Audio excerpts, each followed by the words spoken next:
Welcome to Wishmaster Review and Thoughts 1997 film. Happy Spooktober. I'd like to give a quick shout out to Distracted Nerd. I actually found him while preparing for this video since he did a video on this movie as well. He just uploaded a breakdown of Halloween. That's the video title, Breakdown of Halloween, which was a hilarious video, where among other things he gets a lot of comedy out of making the famously mute Mike Myers speak. And that's all I'm going to reveal about it. Go watch it right now, or you don't have to watch until you've watched this entire video. You might forget. I'll wait for you to finish. Well, I'll be here when you're done watching the video because this video is still gonna be here. I am trying to get back into reviewing, so I haven't really prepared this. So here we go. The movie is about a young woman in present day who accidentally releases a jinn, an evil genie who draws his power from granting wishes, and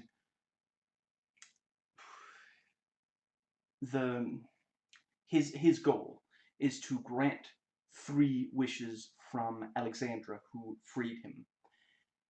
And I think, yeah, that's all you should know about the plot. This movie isn't really trying to be a just straight horror movie. There's a lot of winking at the camera, a lot of having fun with, it has a number of cameos and, on-screen cameos, and, behind the camera you also have a number of, famous people from the horror genre working on it. I wouldn't call it a comedy, but it definitely is. It's the kind of horror movie that is, in addition to trying to scare you, which it does a pretty good job of as well, it is also just trying to have some fun. It is a bit of a 90s horror movie, so there's a bit too much CGI, which has not aged well. And the jump scares, there aren't as many as you might think. It could definitely be worse. But honestly, I would say even if there was only one, that would be one too many. The movie doesn't need the jump scares. The acting isn't amazing, except for Andrew Divoff, who plays the Jinn. Just the way he delivers the lines, his movements, every single little thing, just he takes such pleasure in tormenting human beings, and just he is there for it. He just, like, he got up early, he ran to work because he loves this, and it's just so much fun to watch him. And he has a lot of the most memorable lines, but there are actually a good amount of memorable lines just in general. And the music is great. It's Harry Manfredini doing it, so that's not a surprise. And most of the effects are practical, and all the practical ones do look great. I've already mentioned the CGI ones. It keeps to a pretty good pace, and it doesn't overstay its welcome. It's under 90 minutes long. And yeah, I haven't watched the sequels, but they seem to be pretty bad. Even, like, they may have their moments, but on the whole, they're really not particularly good movies, it sounds like. But this one I definitely do recommend. I give it a good, solid 8 out of 10. And from here on out, there are, in fact, going to be spoilers in this video. Yeah, I think I'm pretty happy with that amount of detail and that length of review. I'll figure out exactly how, but I'm trying to get back into it. Now, if you don't care about these disclaimers, I try to keep them short and relevant, but your mileage may vary. You can skip right ahead to the section of your choice via the description box. I often try to talk very fast during the disclaimer since a lot of it is very standard information. I'm not going to keep speaking as fast as I sometimes do during this section once I get into the video itself. I'm just really quickly gonna note. Let's see. There we go. And that's it. I realize this video is long. I'm going to try to do what I can to make it worth your time. Now, this video, it contains spoilers, but only for this movie, not for any of the sequels. And I don't intend to spoil other movies in general in this, but if I do, I will warn verbally, and I'll like hold up an index finger while I spoil, so you can mute and skip ahead and just unmute right as soon as you see me lower the index finger. Now, as mentioned, I'm basically not gonna talk about the sequels in this. At most, I might talk about, I've watched reviews of them, so I might bring up things that others say in reviews of the sequels and compare and contrast with this. But if you really want to know what the sequels are like, I recommend the videos by Diaz Deacon, Scaredy Cats, and Decker Shadow.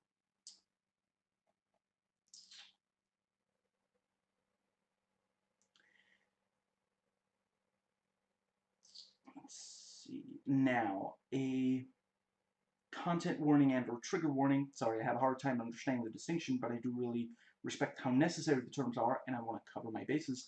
I am going to be discussing the potentially triggering content of this movie, including cancer and accidentally doing something horrible, even though you're doing something you don't think is going to go bad. In the case of this movie, it's wishes granted, and I don't have a problem with violence and gore. The Thing is one of my favorite horror movies and movies in general. I also have Cronenberg's The Fly, Videodrome, etc.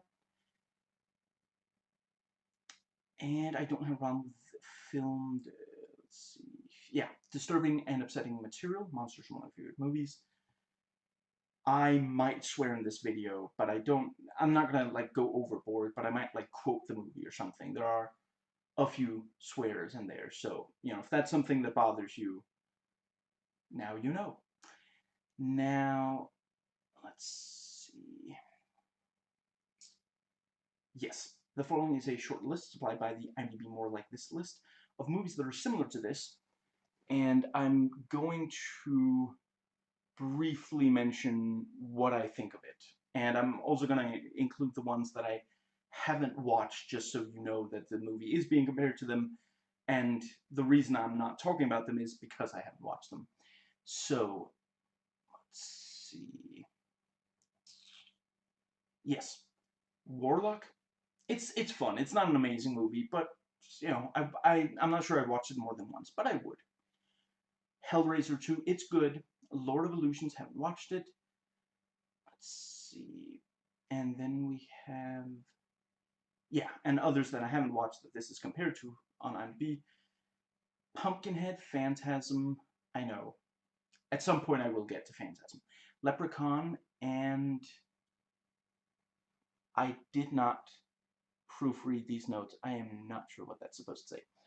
Anyway, back to the ones I have watched. Hellraiser 1, absolutely love it. Warlock the Armageddon, I remember enjoying it, but it's probably not that good of a movie. I think I was like 15 when I watched it, but back then I thought it was the best thing, which is also, I feel like this movie, I'm not certain when I first watched it, but yeah, I might have been like 15 or something, and at the time I thought it was the best movie ever made. I realize now it's not the best movie ever made, but I still enjoy it a lot.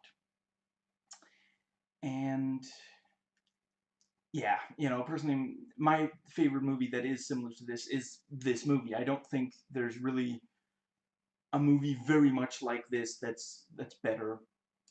And yeah, honestly, I'm not sure I've seen that many movies that are similar. I've seen some compare it to the Nightmare on Elm Street movies. I don't completely agree, but I'll get into that in the, let me think, the section entitled Notes Taken Before Watching. And I saw a few people compare it to Hellraiser. That I agree more with.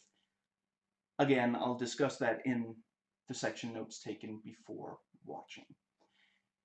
Now, in my videos, I try to both talk specifically about the subject and also the issues that it brings up. I try to have a good balance between the two, rather than letting one of them overwhelm the other. I realize not everybody wants both of these. Also, I am a progressive, and I do not really keep politics out of my videos anymore. I record this as soon as I can get to the computer after watching the movie. Yeah, so after the first, what was it, 4.5 minutes of this video, the rest of this video is not a review. It is a series of, well, thoughts. Some is analysis, some is MST3K riff tracks and other jokes, especially jokes in the first section, and time codes for all the sections are in the description box. So the first section, no longer the first section, let me think. The first thoughts section, there we go, are thoughts that I had while watching in chronological order. You can think of it as a running commentary or live tweeting or the like. Second section is thoughts that I had before watching, and some of that is responses to various YouTube videos. And it's also the section for anything I thought of entirely on my own that wasn't in response to something and that I thought of, well, before watching. And then the final section I get into stuff I think is worthwhile to get into on Rotten Tomatoes, Metacritic, IMDb, and Wikipedia.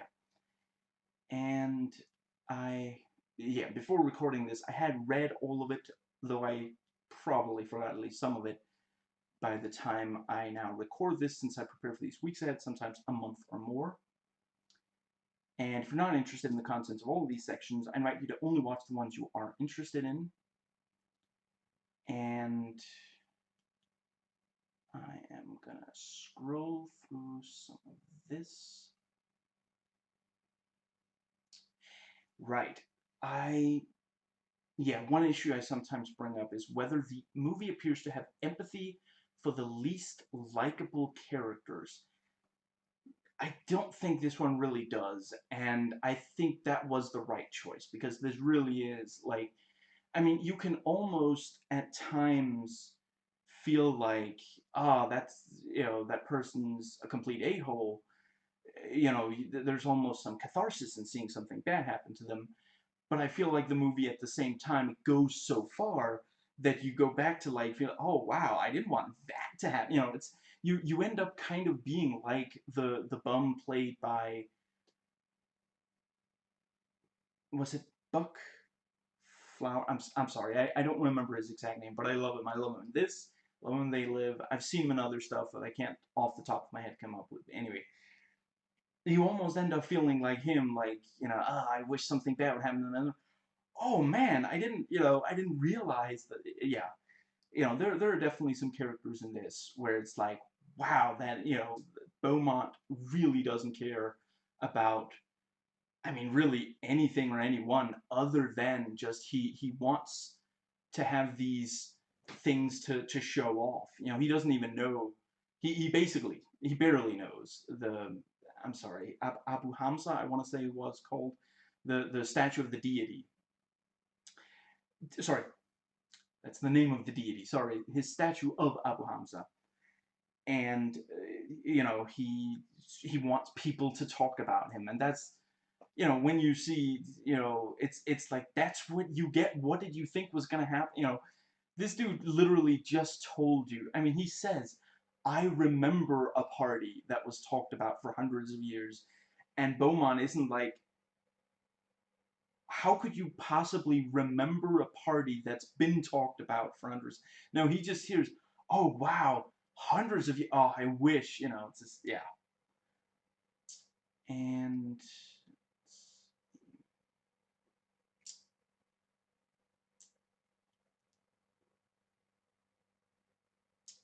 right, so yeah, when I'm going to talk about a movie, TV show, or video game that are not completely new, I try to put myself in the mindset of someone from that period experience it for the first time, back when it originally came out. And, and I do also remember the 90s. I remember the late 90s and horror movies from back then, and it's not the best. I would definitely say that something like Scream is more effective, and yeah, there are others, but it's a lot better than some of the others, and yeah. Now, I try not to review stuff that fall into genres that I don't like, So, I'm probably going to say at least a few negative things about this, but ultimately, the movie, not only when it first came out, but today as well, is really the kind of thing that I absolutely love.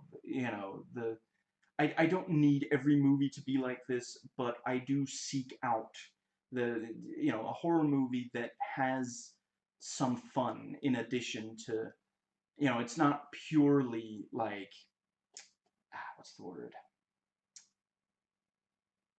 I love horror movies that are purely trying to scare you. Those overall are probably my favorite, but I also love these where you have some fun. I mean, you could almost have like a bingo card of like, the excuse me, both the names in the, some of the names in the opening credits and some of the faces on a camera. There are a good amount of small little cameos, and I've I had honestly forgotten that Tom Savini was even in this until someone pointed out it really is blink and you'll miss it. Like, he's there for maybe 1 second or something, but he's there, and it's just really cool to get to see all of these, you know, faces you recognize, and names in the credits where you're like, oh, I remember they were responsible for this and that and this other horror movie that was amazing. I don't think this movie is trying to outdo those movies. It's it's essentially like, as we horror fans like to sit down and watch a horror movie for the 10th time or something, and just sit with a bunch of friends, and we're maybe not anymore quite as scared by it. We'll like crack jokes and like, be like, oh, did you see that? That was amazing. I feel like this movie is, if this movie was a person, that person would join you in a in a binge watch of horror movies you've seen a million times. The movie is almost going like, oh, did you see that was, without being too obvious about it at the same time. Now, let's see. Yeah, so as already mentioned, I love horror movies. It does tend to treat women badly. This one doesn't do that all that much. Really, the protagonist is a woman, and she's not really made to be like, you know, like she is essentially what, women today and in the 90s hope to achieve. She's got a good career. She has friends and family that support her. She coaches this basketball team for young women. She's trying to inspire them so that, they can see, look how, we don't have to just be, you know, someone's wife. We can actually have a fulfilling life all on our own, which is why it's a little iffy that the movie basically ends like the very last thing there is, oh, see, now she can be herself more. Now she dares to date Josh. Sorry. And yeah, but she made it, and the movie never, there's never a point where she needs the help of a man. The some of the help she gets is from men, but there's no sense that they are inherently superior to her. Some of the help she gets is from men, some of it is from women. And let's see. Yeah, and there's never a point where it really, I don't know, I guess maybe when she, I think it was Diaz Deacon who pointed out, Alexandra basically throws Johnny Valentine, not literally, but figuratively, at the Jinn. She basically just gave up his life so that she, and that is kind of cynical of her.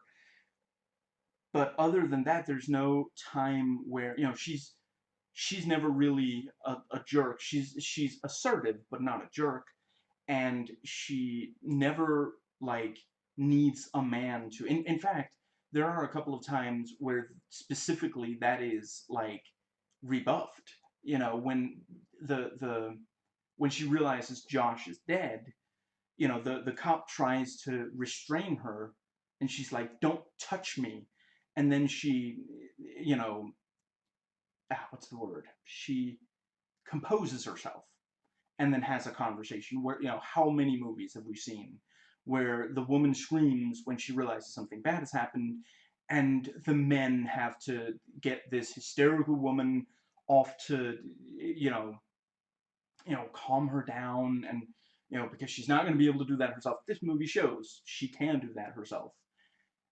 And let's see, you know, and then at the same time, she does literally faint in front of Beaumont, and all the screaming.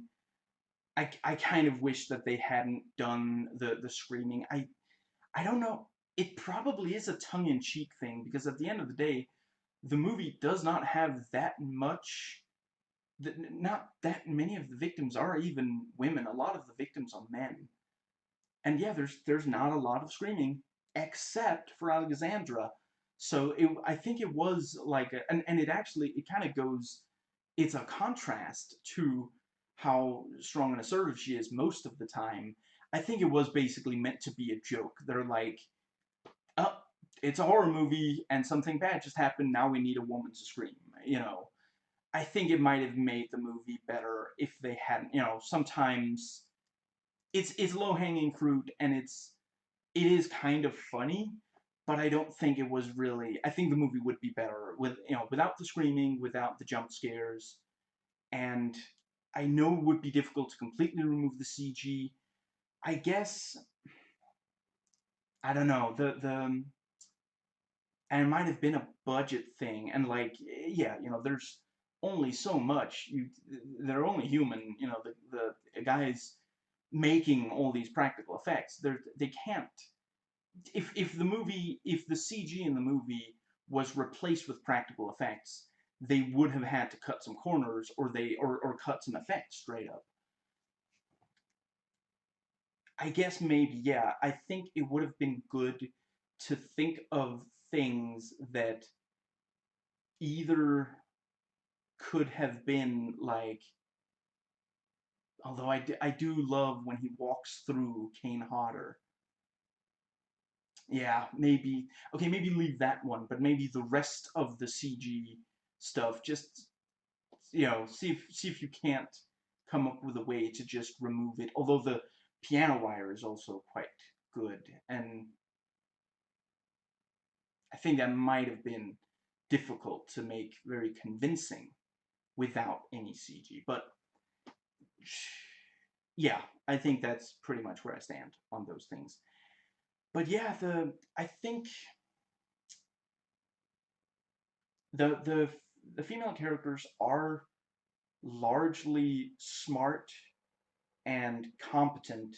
I think the at most you could maybe say that Shannon, you know, Shannon doesn't believe Alexandra, but then I think pretty much it does make sense that she's based on the backstory.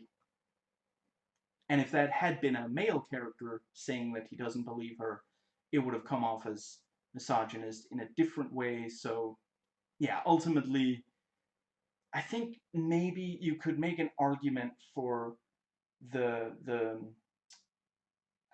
is clerk the word? I feel like clerk isn't the word, but the bird is the word. Sorry, the woman who sells, excuse me, Nathaniel Demarest, I want to say is how I pronounce it, the suit.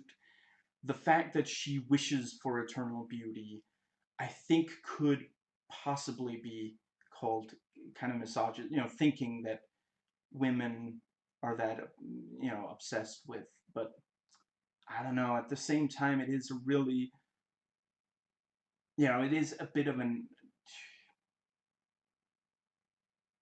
I do love the it's such a great ironic thing. You know, he says your beauty will last, you know, forever, and she didn't think that maybe that would mean that she was trapped as a mannequin instead, you know.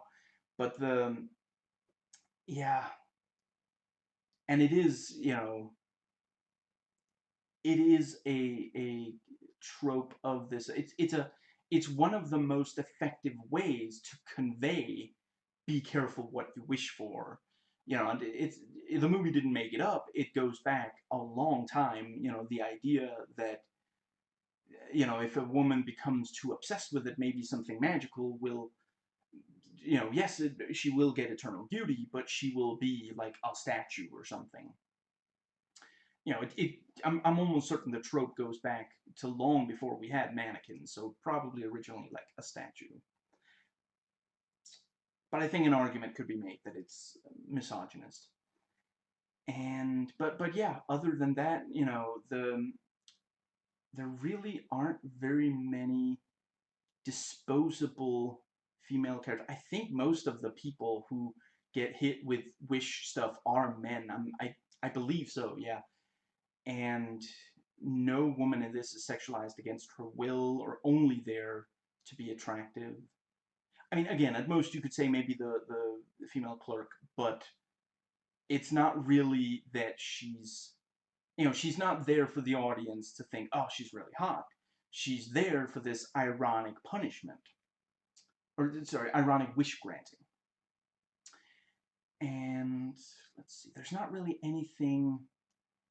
I mean, there's a very, the starting party there is kind of, I don't think, I don't think racist is the word. It is a bit stereotypical as far as, you know, the depiction of, I want to say, Persia, wasn't it ancient Persia?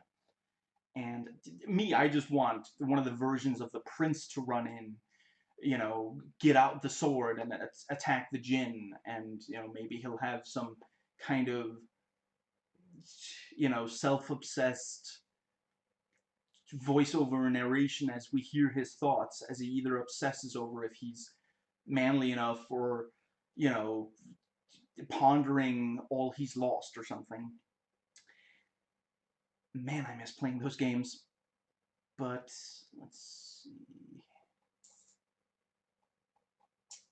Yes, and in horror, it's very important not to overexpose the threat. And in this case, I don't think we ever completely get used to seeing the Jinn in his natural form.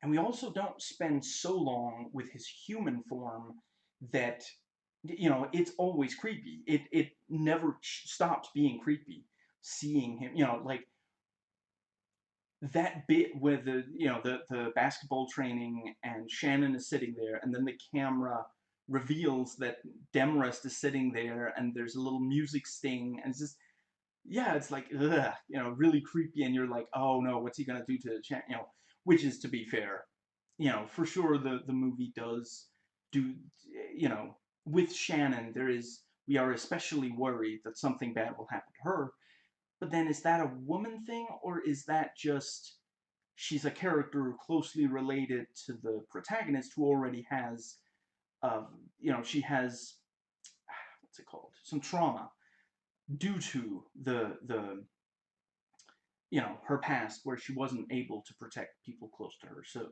everyone close to her.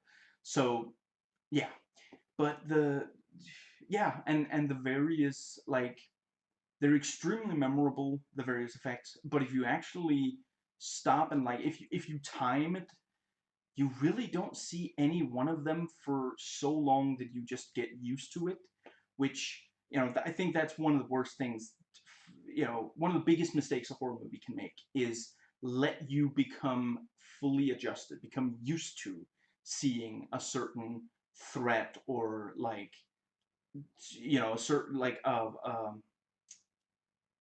you know, of someone in a lot of pain, or someone dead in a gruesome way, stuff like that. And this really doesn't, like, when you actually look at it, it doesn't spend too long on any one of them, you know, some of them get like character moments before something happens, but once something starts happening, either we only see it for a few seconds, or it keeps changing. Like when Beaumont starts vomiting up that horrible thing, it goes on for, you know, from when he starts vomiting up to the last time we see it is maybe 10-15 seconds, but that's because stuff keeps changing. First it's just like a little bit, and then the whole thing comes out, and then it comes out with like a tentacle that grabs her leg around the ankle, and just this whole thing, and he's clearly in distress at vomiting it up, and you know, so. But for example, there's a guy with like a pole stuck through his head. We only see that for just a few seconds. I think we might see it more than once, but it never lingers on it for so long that we just get completely accustomed to seeing it. And yeah, I'd say the movie does a good job with the violence and gore and suspense. You know, it's not the most suspenseful horror movie ever made, but it's not really, again, it's not really supposed to be. But the violence and gore, there's a lot of it. And it is,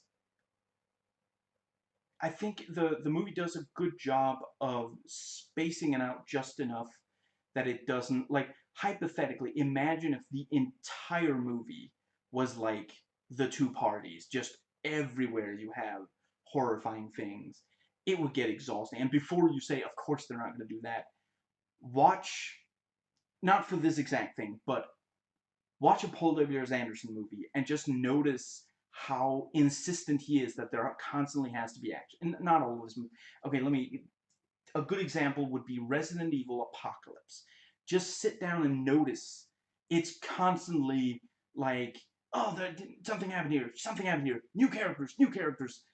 You know, there's just, it's a movie that never stops to take a breath for even a second. And when I was like 18 years old, I thought that was amazing. But, you know, now I do realize that really is just, today, last time I watched it, I found it exhausting. But it is a movie made for teenagers, that's for sure. But you know, this movie does a really good job of not being too, it also, it ends up being let me think, diminishing return situation, where if you just see, you know, at the end of the day, if you really think about it, it feels like there are a ton of wishes, but you know, you've got the two parties. Other than that, let's see, you've got the bum, the cop, the clerk who turns into a mannequin, Beaumont, Johnny Valentine, the guard. Let's see, you've got the Alexandra's boss, whose name I forget. I think that is it. That's 7 wishes, which is really not that much considering how quickly, you know, it's not like a long time passes between, like, he'll go up to a person, they'll, you know, he'll get them to wish for something, they'll grant it immediately, and then he moves on. It doesn't spend a long, oh, sorry. I can't believe I forgot about Josh and the guy who loses his eyes. So 9. I think that's right. 9 total. That's ultimately not that much, and he doesn't kill very many people when it's not related to wishes. Although actually, come to think of it, when he kills, he doesn't say that the folklorist made a wish, I don't think. It seems like he just killed. No, it must have been something like, he must have tricked her into wishing, like with Josh, just wish, you know, like, do you wish you weren't so scared right now or something? And, you know, and then he, yeah, I'm not 100% certain, but the, yeah, you know, 9 people other than the 2 Wakers, obviously. And it really is, yeah, it's, although actually, yeah, let me think. 9 people, that's an average of 1 every 10 minutes. Yeah, that's not too bad. You know, it's much faster than, like, if you watch, you know, horror movies from further back, but it is meant to be. And yeah, I think they do quite a good job. Now, let's see.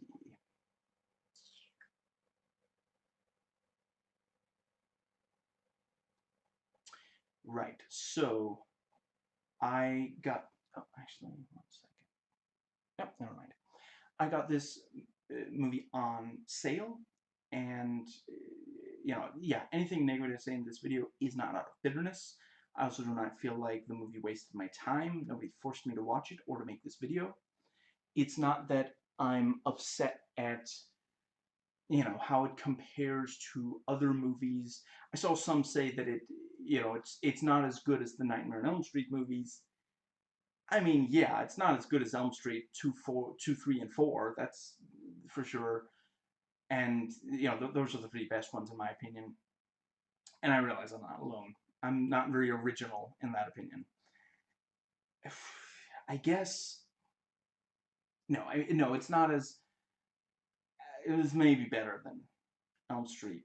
The what's it called? Freddy's Dead, and it's definitely better than the remake. But other than that, you know, and I think it's better than the Hellraiser sequels. But I watched 1, 2, and then I always forget if the other one I watched was the 5th one or the 7th one.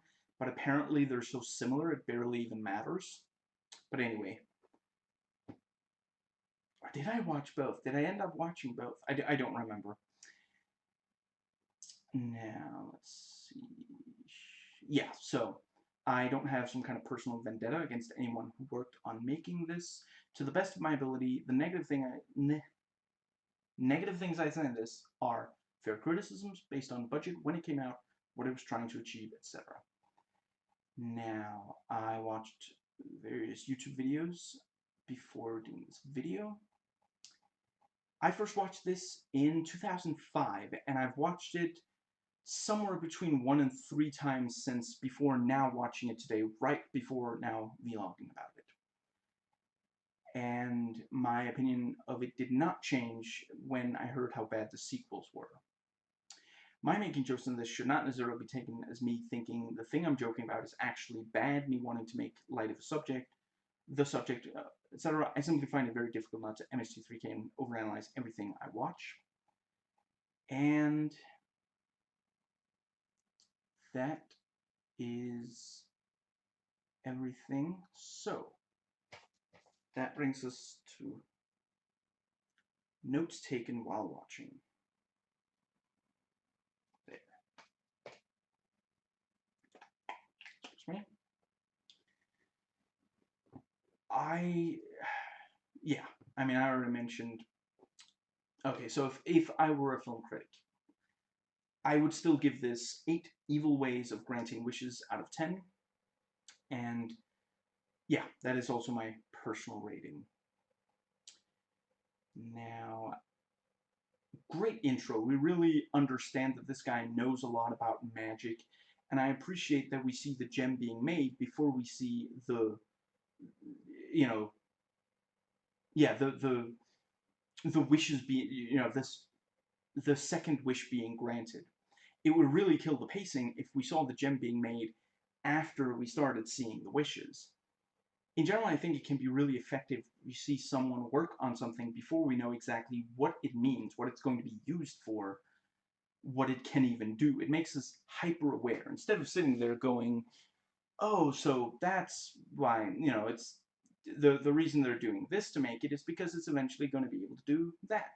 We're going, wait, it's doing that? I wonder what that means, you know. Also good to get all of the opening credits out of the way before we see a wish. And really, before the second wish, the movie hasn't really, you know, it doesn't, it's not at a moving at a really fast pace yet. You know, when we see, which is again, I'm sorry, but this is much better than Paul W. Anderson's directorial efforts. In part because of that, the movie realizes that it needs to take its. I swear I'm not going to make this just one long rant about him. I think I'm going to try not to bring him up again. But yeah, you know, when you the the montage of him creating the gem, and we see all the different things that he has access to and all this. It's, it's not slow as such, but it's not like extremely fast, which again, both of the parties, as soon as the wishes start, it keeps, with I suppose you could say that eventually it's not something constantly happening, but then it's like really tense and suspenseful because we're waiting for the waker to make the third wish. I don't really have to point out how amazing the opening narration is. Such horrifying magic after the djinn grants the second wish. I realize that eventually the skeleton is animated and it doesn't hold up, but let's please appreciate just how much of it is practical. Like, the skeleton hand breaking out of the, obviously that they didn't just model that onto a hand. No, they crafted a hand that looks human and built the skeleton and made it out of, the kind of material so that it could rip out through and would look fairly realistic. It just, yeah.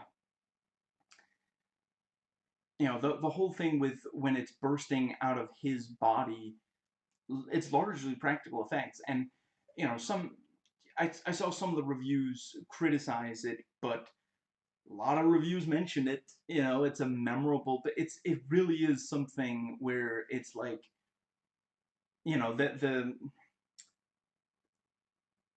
it's not that that person made a specific, or I don't know, I guess it's not entirely impossible, but it is this sort of thing of just, I mean, it's not an ironic sort of granting of a thing they might wish for, but it's something that, like there's a scale.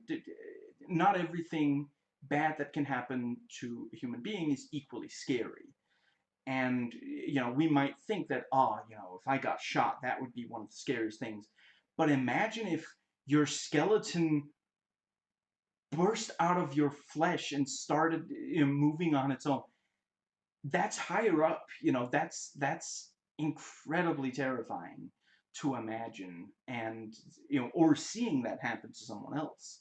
So that's a really great, we can tell from right away from the, as soon as we start seeing the djinn doing his magic, he takes great pleasure in tormenting human beings, which we also, we could derive that from the narration there at the start. But yeah, it really is like, he doesn't just want people dead, he wants suffering.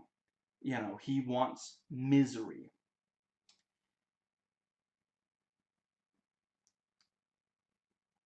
Please, wizard, break this curse. Help us.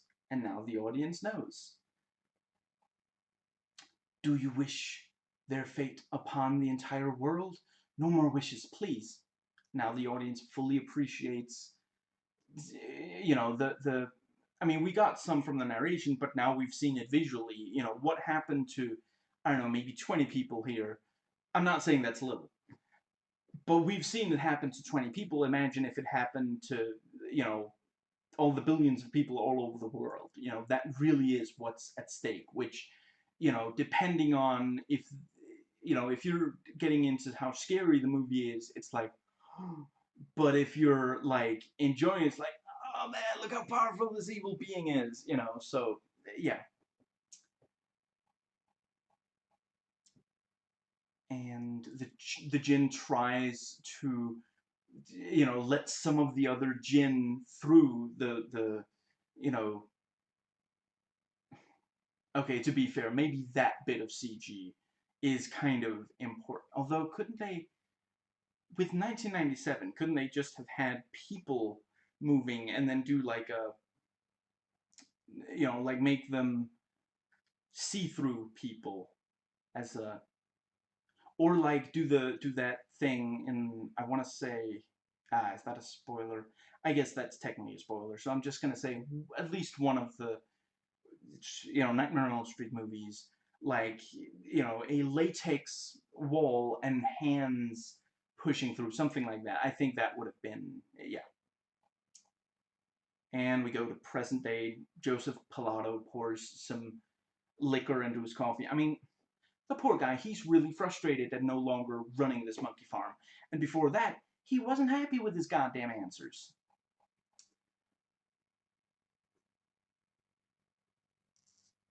Now, I like that, you know, Alexandra's boss clearly does know, you know, you know, this guy, the pawn shop owner, I think it's called. Is it pawn breaker? Pawn shop owner. That's what we're going with. He walks in and he says, "Oh, you know, the guy who sold it to me said that his grandmother gave it to him."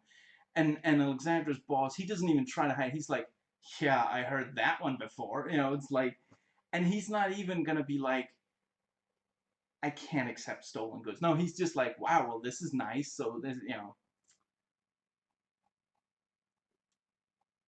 I really don't have anything to say about, you know, Josh and Alexandra's relationship that Scaredy Cats didn't cover perfectly. So yeah, just watch his video on it. Man, green shirted Alexandra's boss is greedy. And he keeps coming back to see. I don't like that there's a jump scare, but I do appreciate at the end of the day the jump scares do mostly make sense. Like it is like, oh, you know, a thing happened.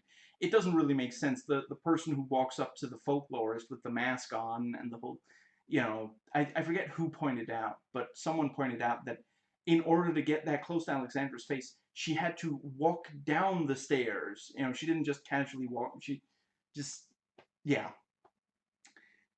But you know, the guy coming back behind Alexandra and looking over her shoulder like that because you know, he's excited about how much money it's worth.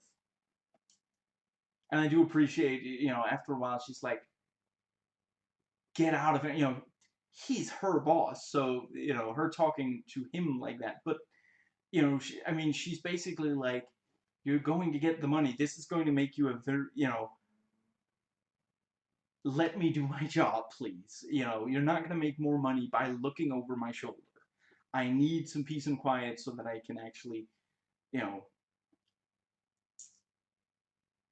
if you watch this movie without subtitles, it is definitely, you know, it's very low volume, so it can be difficult to hear. But after she blows on the djinn says, "You woke me," you know, twice, and then he says it again. Let me think. I think maybe when is it maybe when she wakes up in her bed from the jump scare, and there it's easier to hear now. But yeah, before after she blows it, before she, you know, blows on it, and before the jump scare, yeah, he says it twice. I've seen some say that it is weird that despite there being this psychic connection between the Jinn and Alexandra, he needs to ask someone else for her address. Maybe he can only send and not receive. Clearly, he and his powers send psychic input to her. I'm not sure we ever see him receiving anything from her. Let's see. Although he is able to get to her when, let's see, you know, once he gets to the, come to think of it, when he shows up at the basketball practice, is that like a, did he ask someone where she would be at that time? Because Shannon is already there. Not sure the boss. Although actually, no, wait, yeah, maybe the boss knows and told. Yeah, that might be.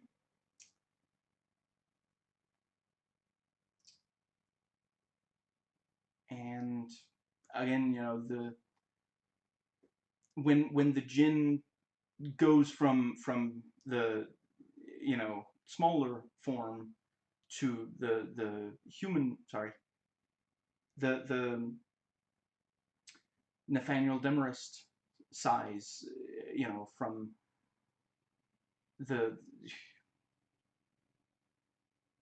the other actor, the I'm sorry, I always feel like, is that really okay to say? But apparently, little person is, and you know, I certainly mean no offense. I have no problem with little people, but you know, it's practical effects. You know, it's not CG. They grow up so quick, don't they? And right away, we see that the jinn gets stronger by granting wishes of people who didn't wake him from the gem.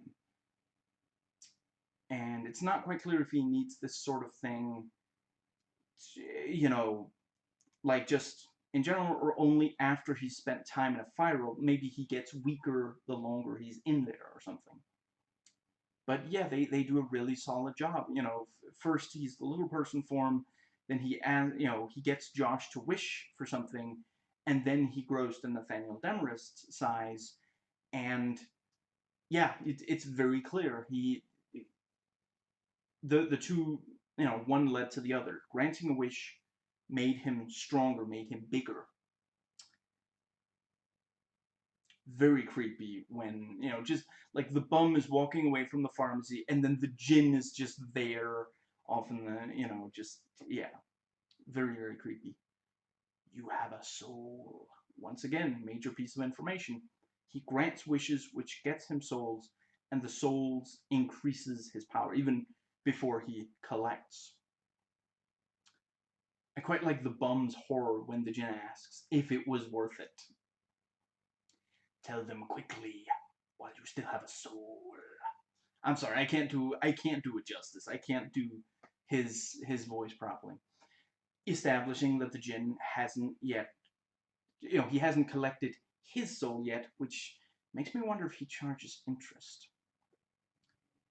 Considering how many a-hole characters there are in horror movies, I really appreciate how clearly Shannon and Alexandra do care about each other. Even if, unfortunately, because of their past, Shannon doesn't really believe Alexandra when she tries to tell her about the djinn.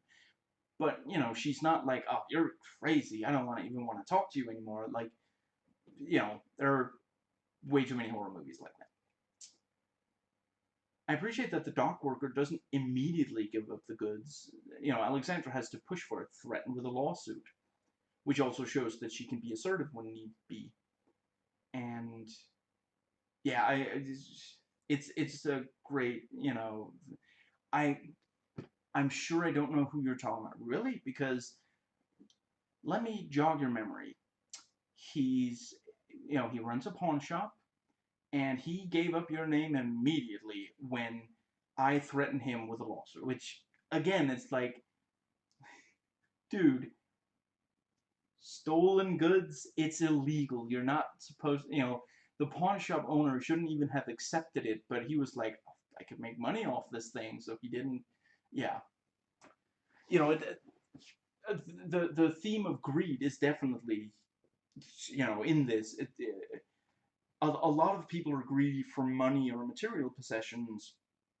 You know, once again, to just briefly, we've got Alexandra's boss.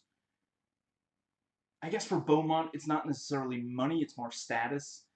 And we've got the pawn shop owner, and we've got the dock worker. You know, all of them are willing to, you know, the dock worker should be like, I mean, it's not his, you know, and one of his coworkers just, or sorry, not his coworker, someone just died there, and he's like, "Ooh, I could make money off it," you know. So it is a world ripe for the djinn to manipulate. I really appreciate that. They clearly put effort into making sure that the people are, and I've heard that in some of the sequels, they get kind of judgmental. They're like, well, if you're greedy, then you deserve to have the djinn, you know, try to destroy you.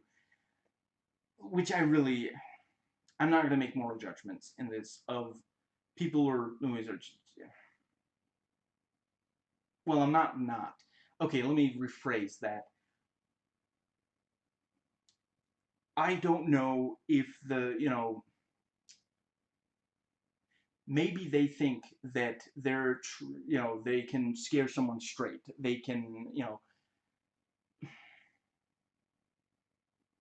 yeah, I think I'm going to leave it at that. The filmmakers I'm talking about. But the, yeah, with some of the other films, according to reviewers, they can, those start getting judgmental about it.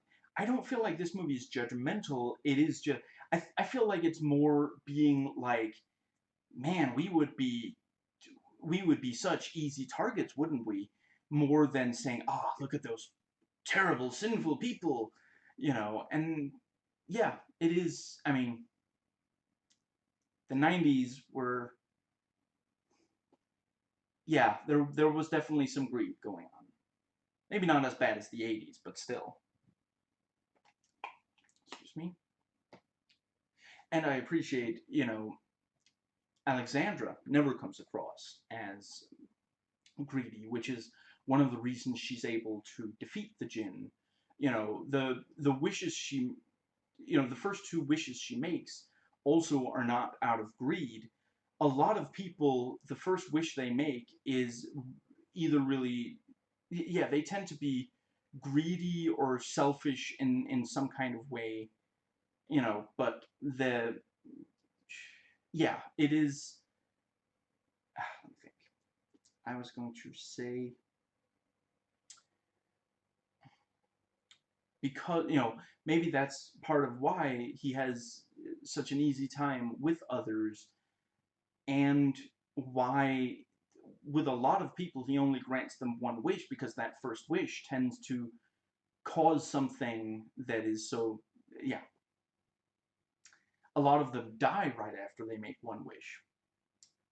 Now, let's see, but right, so yeah, Alexandra can be assertive when need be, since she now realizes the Jinn is dangerous. She's going to have to work to defeat it. She doesn't want someone else to die from her inaction. She feels like that was the case with her parents burning to death. Obviously, it isn't, but that is sadly, it's unfortunately true. A lot of people feel survivor's guilt, and like they feel like they should have done more.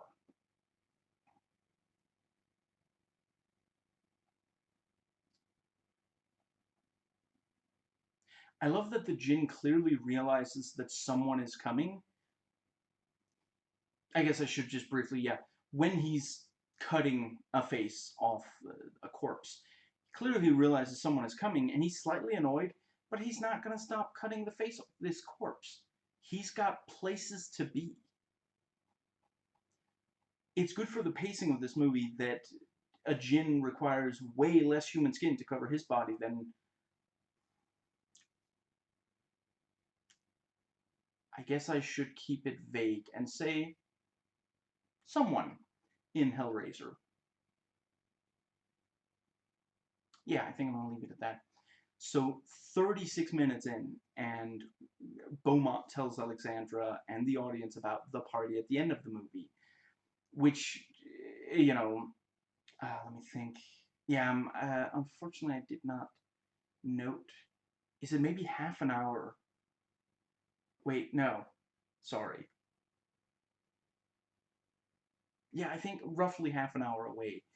You know, the the movie opened with a horrifying party, and it's going to end with one, and as well. But I had forgotten just how good this movie does at setup and payoff. At this point, the audience and Alexandra are not thinking, you know, oh, the party, that's going to be important. We're like, shut up, a-hole. She's got stuff to do. Who cares about your stupid party? I mean, the woman who becomes a mannequin isn't wrong. Andrew Divoff looks incredible in a suit.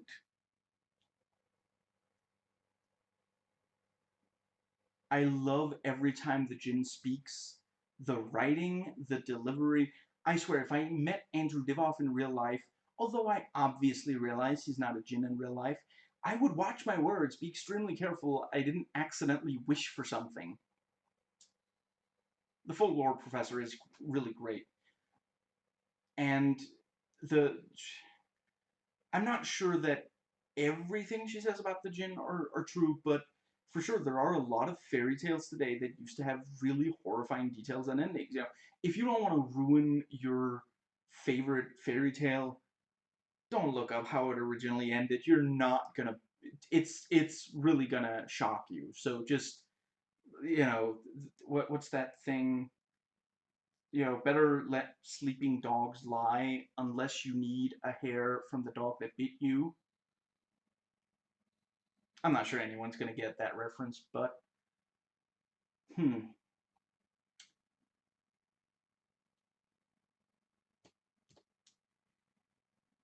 Let me think. I feel like maybe I should throw in just another hint. The answer may or may not be on a book on Parrot. I like the little detail that when the djinn enters the police station, he actually lets a human being walk in front of him and smiles casually. He understands politeness like that. He's not going to just walk, you know, just like shove his way in front. You know, he's much better at fitting in than a T-800. You know, keeping in mind that I still consider the first Terminator movie one of the best movies ever.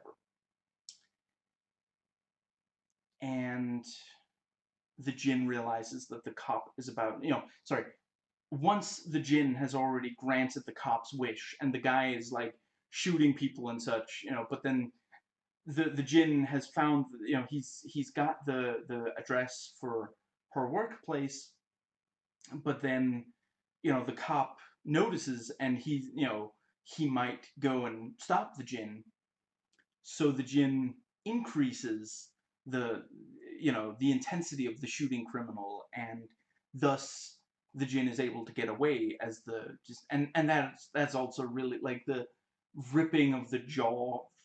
Wow, that's yeah. I appreciate that the movie doesn't spend too long giving us all the details about the djinn's power, because these are very important details, so we don't wonder about them for the rest of the movie. But it really is like, her voiceover, I don't know, is it 20 or 30 seconds maybe? And yeah, it's an info dump, but it does make sense. She's learning these things and they'll be important for her to know for the rest of the movie. That's how she, and that's also something I really appreciate about this movie, and I wish more horror movies would do. As a protagonist, she is very active. She finds out that there's something dangerous, and she actually tries to figure out how to defeat it. And I realize a lot of horror movies, it's difficult to have an active protagonist. The thing is, the moment you have an active protagonist, the antagonist, it's easier if the protagonist isn't all that active. I have got to stop starting that sentence without finishing it, because once the protagonist is very active, either they're constantly going to be slowed down in getting to the antagonist, or the movie's going to end really quickly. But yeah, this does a good job because there are stops along the way. She finds out that it's happened, and among other things, she finds out that the djinn killed Josh, and she gradually, she investigates, she figures out, where did the gem come from, what can the djinn do, and all these things. So really, by the time that once Alexandra is face to face with the djinn and realizes that she is, although, is she face to face with the djinn when the djinn is not wearing his own face? I suppose you could make an argument not to, when the folklorists, when he's wearing the folklorist face.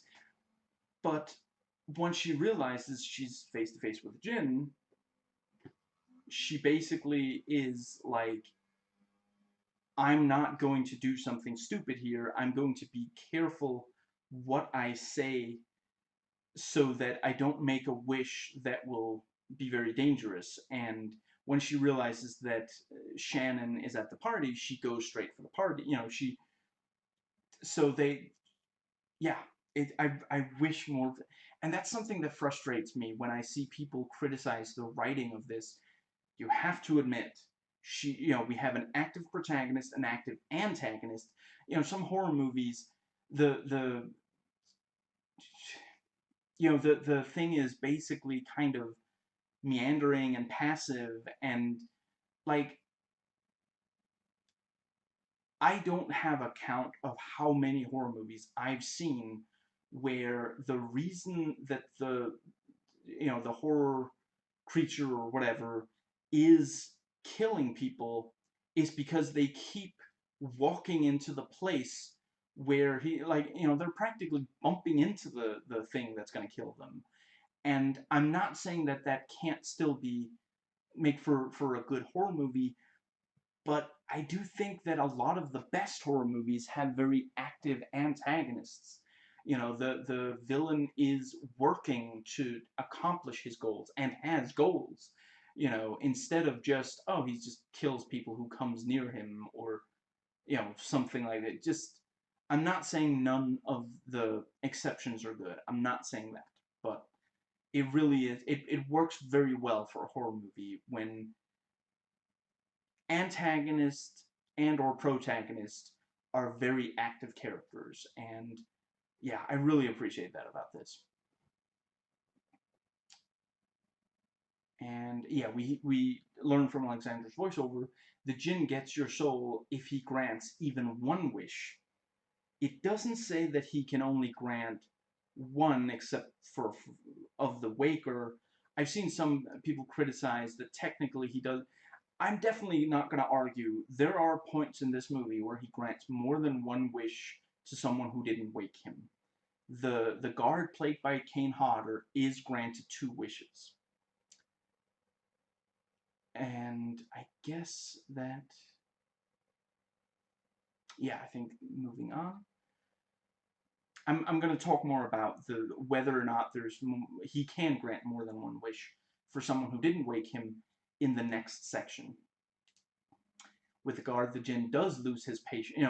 Unlike in the with the cop. And Kane Hodder's just he's so great as the when, like, apparently in real life he's just the nicest guy, but just he's great at he goes up to the door and he's like, there's nobody in here but the boss. And the Jinn said, I have to get in there. That's not going to happen.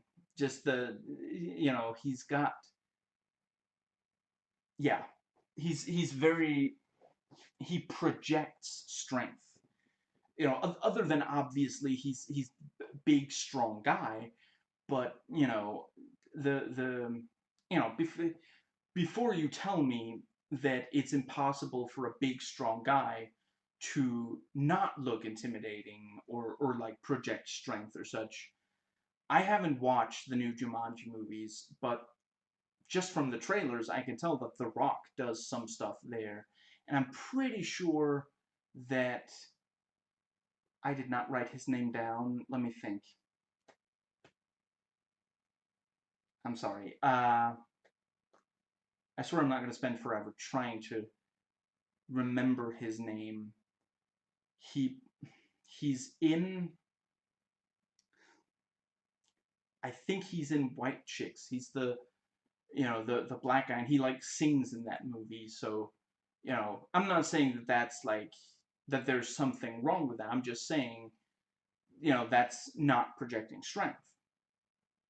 Not based on the song he's singing, at least. But yeah, I really like, and I appreciate that they do actually, like, when you read some of the reviews, they make it sound like the cameos are just completely pointless. I mean, I could maybe understand, like, if you wanted Joseph Pilato to appear more, I can maybe see that. But I mean, if you actually look, Beaumont is a full character. He's not like a main character, but he's got a good amount of screen time, characterization, and such. You know, And Kane Hodder and Tony Todd actually sit down and count how many lines they get and how much screen time they do ultimately get. Like, if you want to say Tom Savini appears too little in the movie, okay, I can see what you mean. You know, and I'm sorry, I forget his name because I haven't watched Phantasm. Reggie Bannister plays the clerk, you know, who gets cancer and dies immediately. You know, he doesn't have a lot of screen time, but yeah.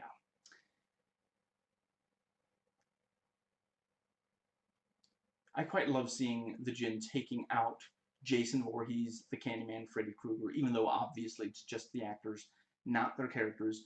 I think I saw someone calling it the passing of the torch. I definitely agree. Excuse me.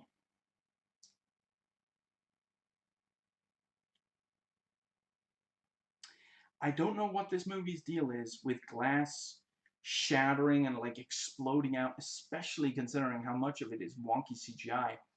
I really wish that they had only done like one instead of. I mean, there's at least three.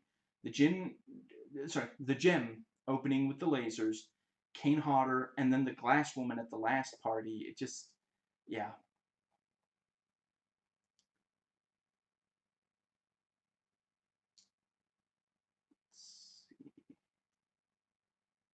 I appreciate that despite his greed, Alexandra's boss does, at least at first, refuse to give the address, since you know, the Jinn straight up says Alexandra doesn't know him.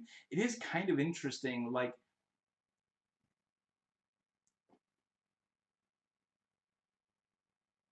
I can't help but wonder what exactly are the rules for whether or, you know, how much can he technically lie?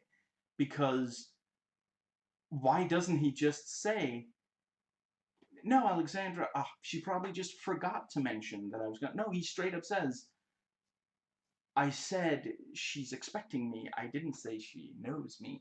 Which is just like, even if it wasn't Andrew Divoff, even if he didn't, like, I think I've seen him not look creepy, so I really appreciate that, you know, he clearly understands that he's good at looking creepy. I think I've seen, like, Interview or something where he's just super casual and, like, smiling in a way that doesn't make him look really dangerous and such, but just if someone says to you, you know, can you please give me the address of, you know, someone you know, they're expecting me, but they don't know me. Maybe don't give them the address. You know, you could probably figure that out on your own. But I agree with you coming to that assessment. I agree with your assessment on that. I agree with your conclusion on that because that's just such a. He's just so deliciously creepy. It's just, you know, just I love it. I absolutely. I almost kind of wish that, you know, I don't know. I probably am never gonna watch the sequels, but like if he maybe if they did like a series of short films where he'll appear and he'll grant a wish and that'll be that. So just so we could get more of him playing the Jinn, you know, that's yeah. Now let's see. And yeah, you know, once the Jinn says, you know, I don't know her. She's expecting me, but I don't know her. Then, you know, then Alexandra's boss is like, then I can't actually give you the there. Then I can't give you her address, you know. So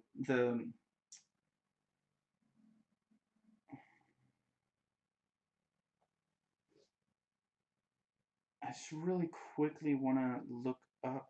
Let's see, Andrew Divoff.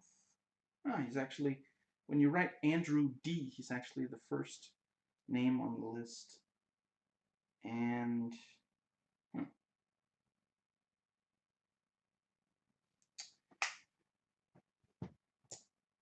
I just, it's too bad that we don't have more of him saying these great lines with his great delivery. Just, it really is, like, he's so good. He's just so good. And even without Alexandra's boss telling the Jinn that, you know, that he's, he doesn't, like, the Jinn realizes that he's greedy even without him expressing a lot of greed. He starts expressing greed once the Jinn is like, but yeah, the Jinn can just tell, which, we're told that was part of the lore. He's really good at figuring out what people want. I like that in this movie, even when the Jinn pretty much comes out and says, I am a supernatural being, whilst being super creepy, people still want stuff from him. They still ask him to grant their wishes. I mean, he straight up told the one he turns into a mannequin, this is my first day in your world. She's not like, what the hell does that even mean? No, the moment he says, just ask to be beautiful forever, she does. And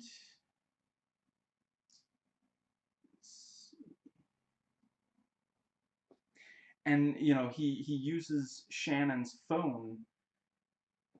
Come to think of it, okay, so did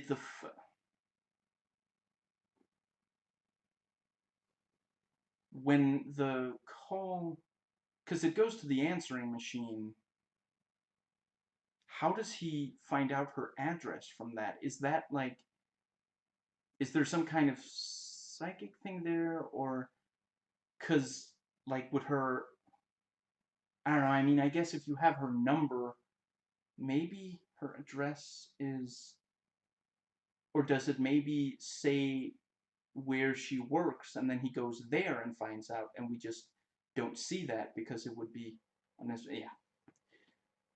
Yeah, I can accept either of those. Useful little objects, aren't they? What a perfectly normal thing to say about a cell phone. To be fair, Shannon does clearly find it weird.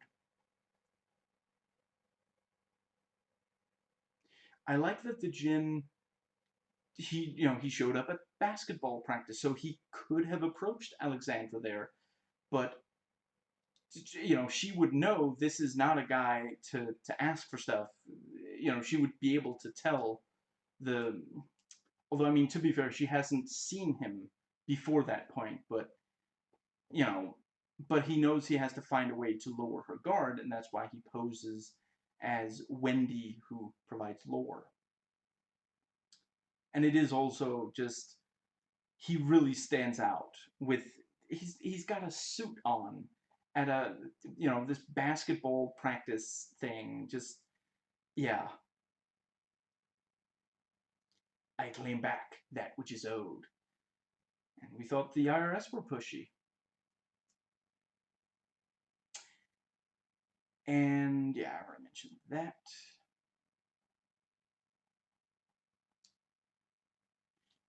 Can I come in? Wasn't that technically a wish? The folklore actress does a really good job pretending to be the Jinn wearing her skin. I feel like that's something that we don't always appreciate enough. Just, I mean, that is an incredibly, what's the word? That's very difficult to do, to pretend to be someone else wearing your skin or looking like you, but yeah, I've seen a lot of movies and TV shows where the actors do a really great job, and obviously they must have like studied the other actor's performance or something, but it cannot be easy. I like how the folklorist Jinn tries to really hammer home just how hopeless it is to fight a Jinn. Just, spells, yeah, but there are no more wizards. There are no more weapons against the supernatural, and your common sense and science cannot save you now. What a time a Jinn would have in a time like this. He really just relishes in it. Ultimately, it is pretty clear that this is no longer the folklorist, but I do still appreciate that the movie did not show the djinn taking her face before. We only see it after it's been revealed that that was the djinn in disguise. We saw him enter her house, but I mean, for all we know, she managed to knock him out with a spell, tie him up, and she's just building up to the reveal of having him like that. That would be a fun deleted scene. Sit down. Please sit down. I appreciate that they did that in camera. Clearly, while the camera was, first we see you've got the folklorist here, and Alexandra walks away, and the camera follows her over, and then it goes back, and now it's the djinn standing there, and clearly when the camera was on Alexandra, the two actors switched places off camera. So when it came back, it would look like he turned back into himself. And the movie, excuse me, the movie pulls that trick a couple of times, and it works really well each time. That's something, I agree that the movie is not as well directed as many other horror movies, but it's not without skill. It's not completely, you know. Anyway, although I guess maybe that bit is more the cinematographer. But when the cinematographer comes up with a good idea, that the director still has to. If the director doesn't understand the idea, he might say no, or it might not end up looking that good. I'm pretty sure the cinematographer doesn't usually go into the editing room, which the director and the editor do. So if the director goes in and tries to edit something that he doesn't understand why it was shot like that, it's not going to end up looking good. Now,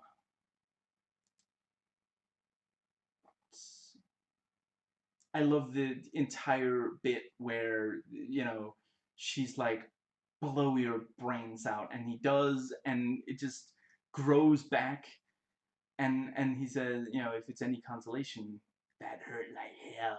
Just so good. So about an hour into the movie, Alexandra starts making wishes. It actually is, I think, is it an hour and 22 minutes total? So from when she starts making wishes, there's not that much movie left, and that really is the thing. Like, they had to have it be a while before she starts making wishes, because once that starts, it has to end not very long after that. That's the thing. I've seen other horror movies where I'm not gonna say exactly which ones, so this isn't spoiling. There are other horror movies. For example, a slasher movie. Some of those will end not very long after a main character realizes that there's a killer out there, or the first time they see clear evidence that there's a killer out there. Something like that. And yeah, once there is a direct fight between the protagonist and the antagonist, either you have several rounds of that, and that can work, or you have to delay it until a bit into the movie, and that's where I've seen a lot of horror movies meander, because the movie isn't really plot driven as much as it's just, we have to, you know, once the protagonist and antagonist come face to face, the movie has to end not long after that, regardless of which of them wins the fight. Once the protagonist is dead, what are you gonna, what's gonna happen after that? The protagonist is the main, like, entry point into the movie. So once they die, the movie kind of has to end not too long after that. It's just not gonna. You can't keep the movie going for terribly long after that. And yeah, a lot of horror movies. Once again, I love the genre. I'm not criticizing it from the outside. I'm being brutally honest about it, because I feel like horror movies can do better. We have to criticize when when there's something that they could be doing a better job of. I feel like We should criticize that so they will do a better job. I've seen a number of horror movies where it will kind of meander as we're just watching, you know, every so often someone will die or something, scary will happen, and then when there's maybe 20 or 30 minutes left, then the protagonist finally comes face to face with the antagonist, and then we can, and it doesn't have to be that way. You can have it be very driven. You can have, once again, protagonist and or antagonist can have drive in a movie, in a horror movie. It can work really well. You need someone very skilled to work out how you keep it moving, because it is like the moment they come face to face, it's difficult. But if you spend it, if they're doing research, for example, that that is something that, especially if a lot of it, I mean, once you watch this entire movie, by the end of it, a lot of the things she found out along the way, she is able to use. With Josh, she realizes that, you know, yeah, when she finds out that Josh died, when she sees for sure that he did die, which she got a psychic, the psychic link, she felt it, but when she sees it for sure, it's like it wasn't just something I was imagining. No, he really did die. And she connects that with the jinn, or sorry, with how she heard a voice and how she saw something when she looked closely at the gem. And yeah, she realizes there's something that killed Josh, and she feels responsible for it, so she makes a very active decision, even though it puts her in danger and at risk. And obviously some of that is survive. She feels responsible. She feels like it was her fault that Josh died. But yeah, ah, 1 second. Where was I going with that? I was going to say that, yeah, as from that moment on, she's working to understand the jinn so that she can defeat the jinn. And yeah, she goes around to a few different people. It's a very clear. She investigates the gem, and then she finds out about the, once Beaumont, you know, let me think. Actually, yeah, right. Beaumont sends her to the folklorist, and the folklorist explains, about the jinn without necessarily believing that one has been set free. She explains what the lore is about it. And Alexandra reads the newspaper articles about the event and all this, and then there at the end, she understands the lore and all of this, and she applies all the information. She applies the information that she's learned, and there's a very clear through line. Like, you couldn't have just had her, like, go directly from Josh's dead body to the folklorist. You have to have her investigate the gem first, and that leads to the folklorist. And so they do a really good job of making all of that connect very nicely. And it really, there's no there's not a single time in this entire movie where it just feels like either of them are just, well, there's nothing, they're not doing, they're not doing anything. They're not working on their mission. I think I saw at least one reviewer say, what was the Jinn doing when the bum walks closer? Why was he just standing there forever? Well, he found someone who's gonna, he realizes he can get this guy to make a wish. He hears him shouting, or sorry, not shouting, but he hears him saying, cursing the, which is also great. Like, he's literally cursing. He's saying but we don't today think of that as something that we actually expect to then happen. But once he starts cursing again, and the jinn says wish granted, then it does actually happen. So it's a great, again, just a lesser writer wouldn't appreciate that you can work with that. But he literally does. I I didn't even really think about that until just now. But yeah, the bum is cursing the, the pharmacist, and then once, and the jinn grants the curse. Is that how you say that? Yeah, the stuff that he said actually does happen. Then I really appreciate that. Yeah, but the yeah, right. I saw at least one reviewer saying, what was the jinn doing there? Well, I mean, he's not going to walk right in front of the pharmacy because they've got the windows. Everyone's going to see him. Someone's going to try to wrestle him to the ground and say, "What are you doing?" He looks terrifying. He looks dangerous. He's not going to just walk. I figure that he was probably going to walk, like, if this is where the windows are, I'm pretty sure this other angle, there weren't any windows. I think he was about to walk past there, but then he hears the guy coming from down here cursing, and he's like, great, someone I can grant a wish to. Because that is actually, you know, between when he is awakened and when he puts on the face, he only really grants, I think, 3 wishes.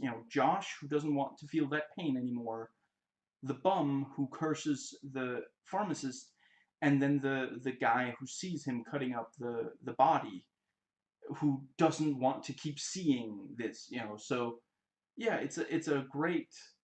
There's a real, what's the word? Yeah, I don't think it's not like he was standing there forever. The scene was going for maybe a minute before we saw him. For all we know, he wasn't even standing there for a minute. He might have just been walking, walking to once again, if this is a wall with no windows into the pharmacy, he might have been walking from way over here and getting here, and he's gonna start going that way, but then he hears the bum from down here cursing, so he stands and waits. I would say it's very clear that he's waiting for the bum.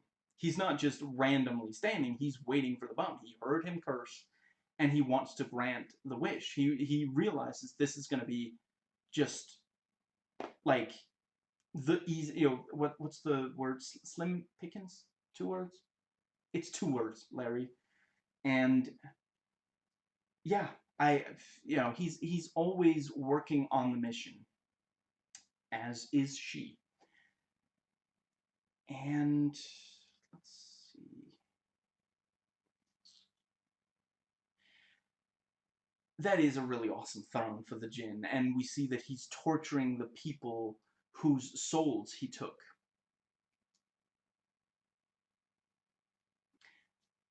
I wish the effects were better while it does, but it is pretty cool that the dog creature that the Jinn sends after Alexandra can run on walls. I mean, I thought dogs just ran on kibble. And I agree that several people have said, oh, she's like, I wish to know you, and then he puts her in the gem and doesn't really say anything that just, I'm not sure. I'm not sure he says a single thing that isn't. I think D.S. Deacon was the one who said he basically just spouts cliches at her. He doesn't tell her anything that's going to be useful, and she did just find out all the information. It basically makes sense as a. Well, wait. Actually, come to think of it, she thinks she's wording it carefully enough. She thinks that it's going to be worth it, but he. I mean, yeah, the dialogue is just cliche spouting.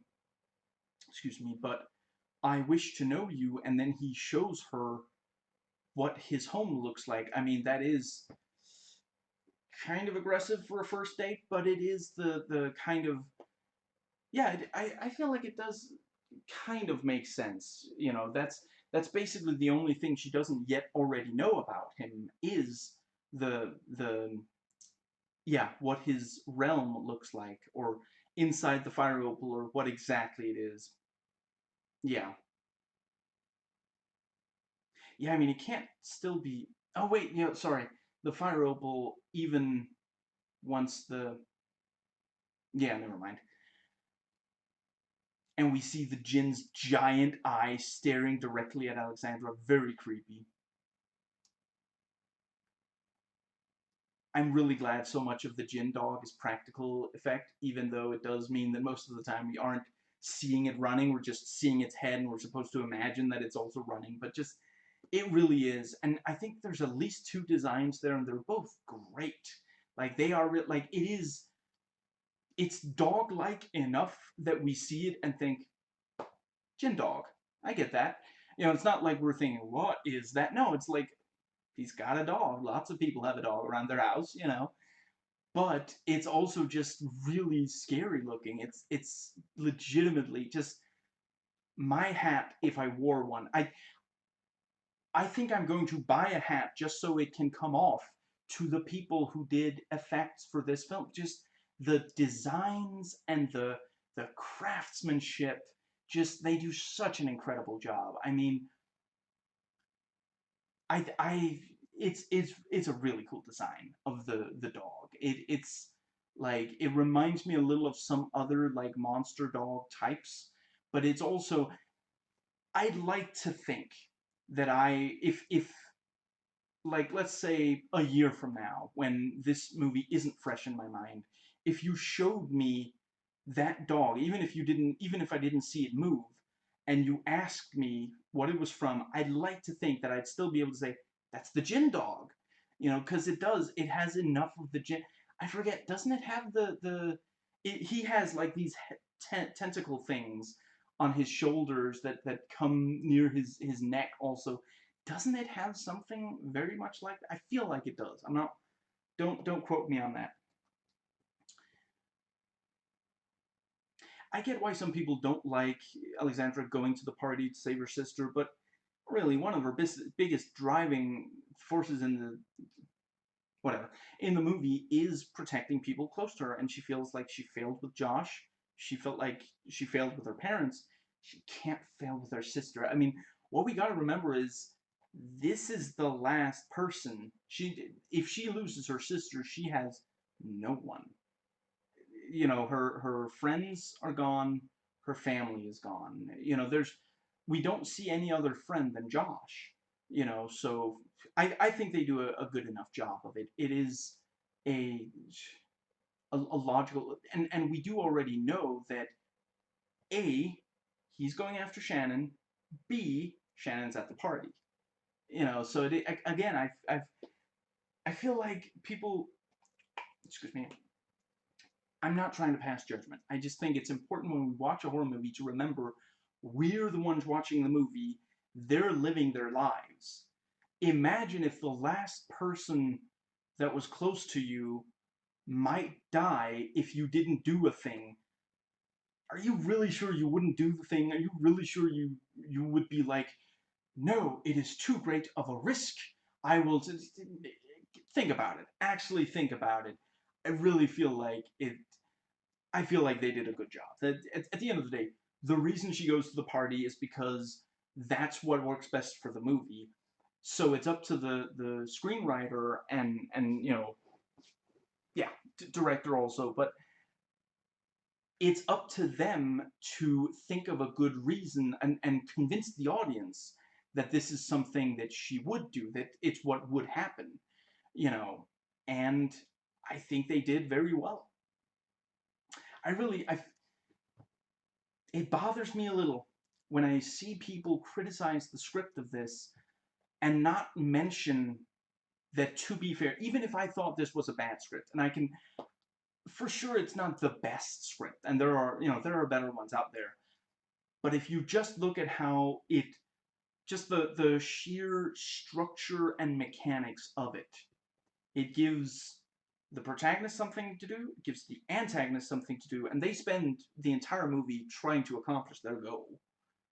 It gives it gives good reasons for why certain things are happening. You know, there's not really any. Okay, let me think. Is there one thing in the movie where I feel like, okay, that just the jump scares. you know, the jump scares don't really, they don't need to be there, and there isn't really that good. I feel like the reason they're there is because it's something that's also in some bad horror movies, and you know that, yeah, if you're a horror movie fan who binge watches horror movies, you know, I don't even have to tell you, sometimes we binge watch bad horror movies, you know, so it's like, yeah, it's winking at the audience. It's, yeah. It's, and that is the thing, like several of the jump scares in this, they just barely do make sense. You know, they essentially, at the end of the day, they do make sense. You know, the guy who got showed eyes, that guy was trying to scare him, you know, and he literally goes, ha, gotcha. You know, it's not like this weird thing. It's kind of weird when the person with the mask on goes so close to Alexandra, but it it just barely makes sense each time, and I think it's on purpose that it just barely makes sense.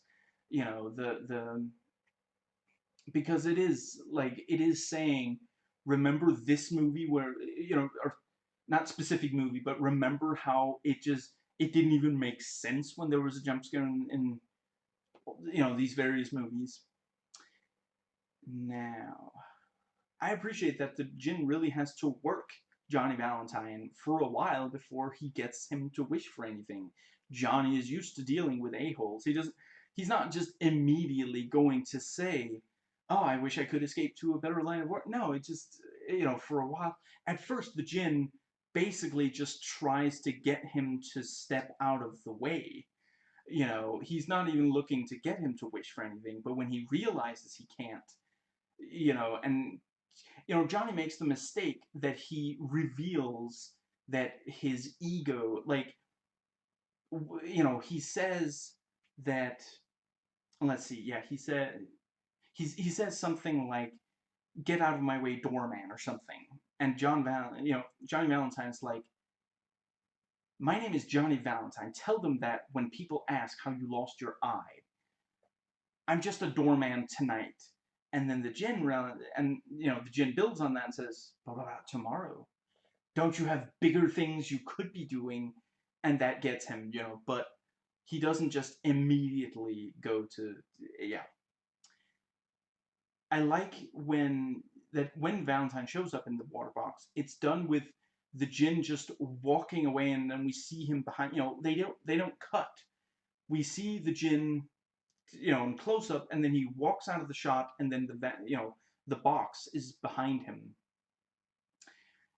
You know, which obviously it wasn't that difficult to do for the filmmakers. They just had to make sure that the Jinn completely covers Johnny, and you know, need a good focus puller, obviously, to switch focus from the face taking up most of the shot to the box much further back in the shot. You know, or sorry, also taking up most of the shot, but further back. You know, further away from the camera.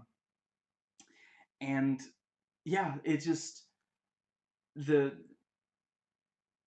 you know, because it's an in-camera magic, right? You know, it makes for a really great reveal. You know, when it cuts to the Jinn's face and he says, "Granted," we're not, you know, we're not immediately like, "Oh, what happened?" Because it's been cutting back and forth between their faces the whole scene, you know, so it's not a big deal. But then he walks away, and then it is there, you know. Excuse me, and it does that. Excuse me, it does that several times. I think he did that with the, let me think, the the the woman he turned into a mannequin. I think that was also one where he says Grant, and then he walks on a shot, and then, you know, we don't see the mannequin immediately. We see a customer, like, huh, where's the, I don't know where the clerk is. I'll look further, and then the camera pans, and then we see the mannequin. And I think the camera maybe pans following the customer walking slightly, and then stops and let the customer walk out of shot. Just, they're really, really well done. It does require planning. It's much easier to just cut from the Jinn's face to the result, but it isn't as effective. And Beaumont loves that the people kept talking about a party where divorce papers were served. He doesn't even care about the divorces. You know, he doesn't even throw in a, I mean, I hope they're both doing well. Just, he's, oh, I wish I could have a party. You know, just, As You Wish. And yeah, just under an hour and 9 minutes in, and the second horrifying party starts. And I think that entire bit goes on for about 10 minutes. And, you know, the first chunk of it is especially intense with a lot of very brief, you know, horrifying effects. And then we have, you know, brief, like, break from that, and then some, you know, a new place for some horrifying effects and new things happening. And then finally, it's the Jinn and his, you know, ex-statue minions, you know, being like the you know, standing there looking threatening, and her trying to come up with a way to make a third wish in a way that, you know, before her sister dies, but in a way that will, you know, that won't bring about, you know, the age of the Jinn.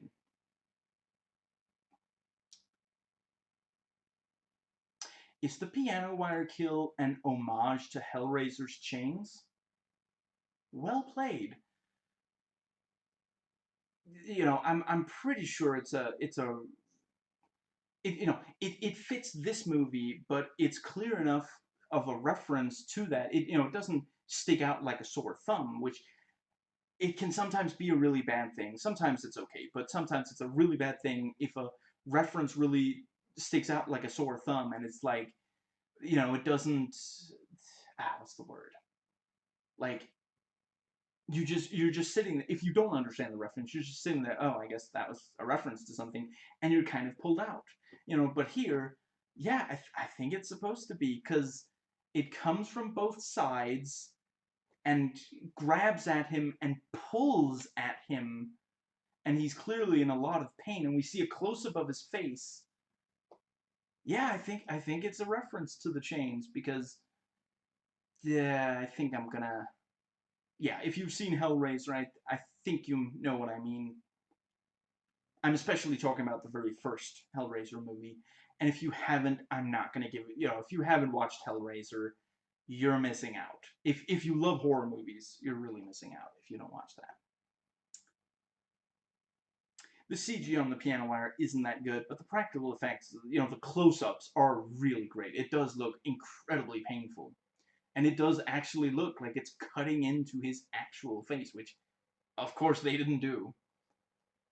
You know, some of it is that they built a thing that looks like him, or, you know, they built something that looks like his face, and, you know, put piano wires into that, and some of it is just his face, and they're kind of like, you know, they're wrapping the piano wire around his head, and because it cuts to the prosthetic of his head, where, you know, clearly it is cutting into, you know, not his actual skin, but the prosthetic skin, we think we've seen it cut into his actual skin. I love that the Jinn actually drinks a glass of champagne. I don't know, I mean, there's no policy on drinking on the job. He's making good progress. He deserves a break.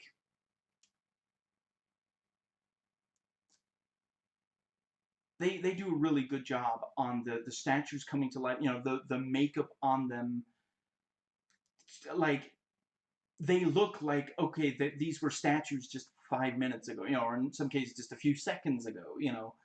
It really, and I think for some of them, they did straight up make a mask for the face, so it's not, you know, which I think, yeah, for some of them, I think that was the way to go. You couldn't make it completely look convincing as a statue if they, but yeah, they do a really good job on.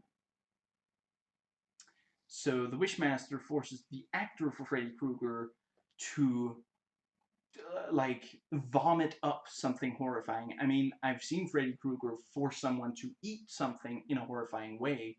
I forget if the vomit up something horrifying. So, you know, it fits. And the Candyman he takes out through clear magic in a memorable way. And while Jason Voorhees doesn't literally walk through people, the way he kills them, you could say he figuratively walks through people. So yeah, you know, they didn't just do it in completely random ways. I quite appreciate that. And yeah, I like how they did the statues coming to life. You know, it's basically just the, you know, them starting to move. Very nicely done.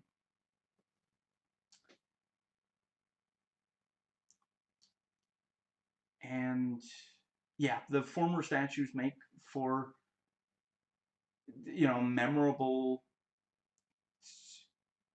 you know, horror villain henchmen. I've seen some that were kind of bland, but it fits with this being in a similar vein to Hellraiser 1.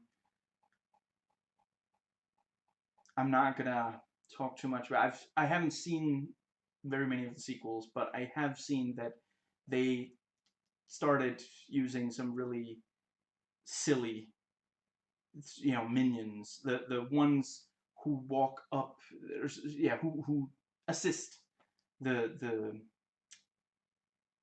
yeah, I won't say who, you know, the bad guy.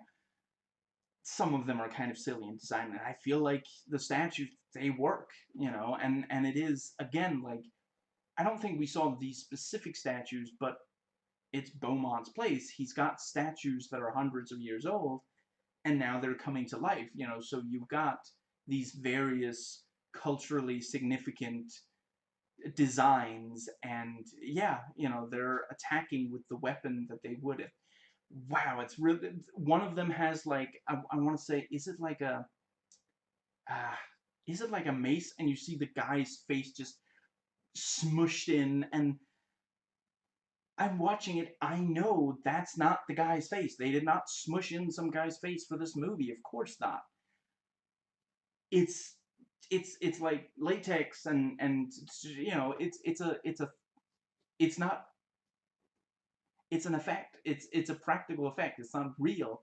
But man, it really just, it's really, and again, it hits that balance of being like, ah, that's horrifying, and at the same time being like, oh, that's awesome. Did you see what that guy did to that guy? You know, it really is like, because the face is just smushed. It's just, I feel like it's, you know, 1/3 of the face has been smushed into the other 2/3 or something, or wait, of sorry, of the head.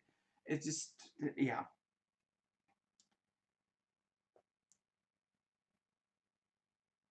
Let's see. And I like, you know, there's apparently like Jack the Ripper jumping out of a painting. Yeah, that's pretty cool. The, you know, that actor does a good job. I like that Alexandra spots where the Abu Hamza statue was supposed to go. That reminds her how this whole thing started. That's how she comes to think about the dock worker.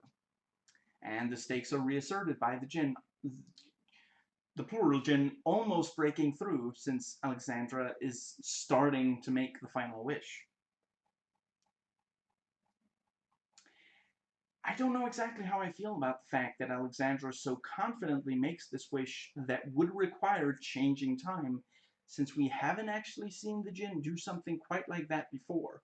All of his other wishes have been in the time that he was in at that time, you know. But it is a clever way to solve it, although I get the people who feel that it's a cop-out, since it does get rid of everything that has happened up to that point. You know, is that like a cheeky reference to horror movies that wrap everything up too easily? I don't know. I think I might be sounding like I'm giving the movie too much credit at this point. I can understand if that's how it sounds by now, but the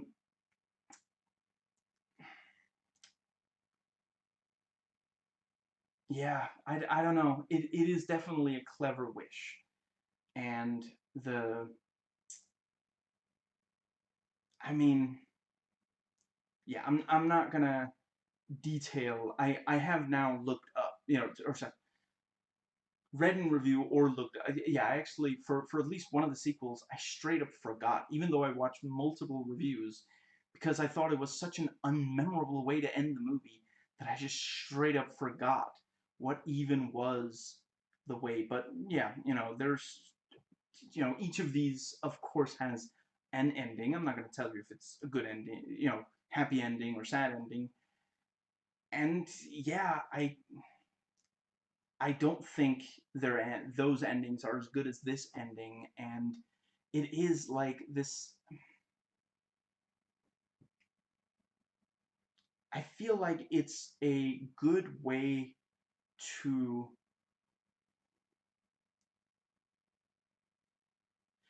There's a clear. The ending clearly suggests that something might happen again. The statue is still there.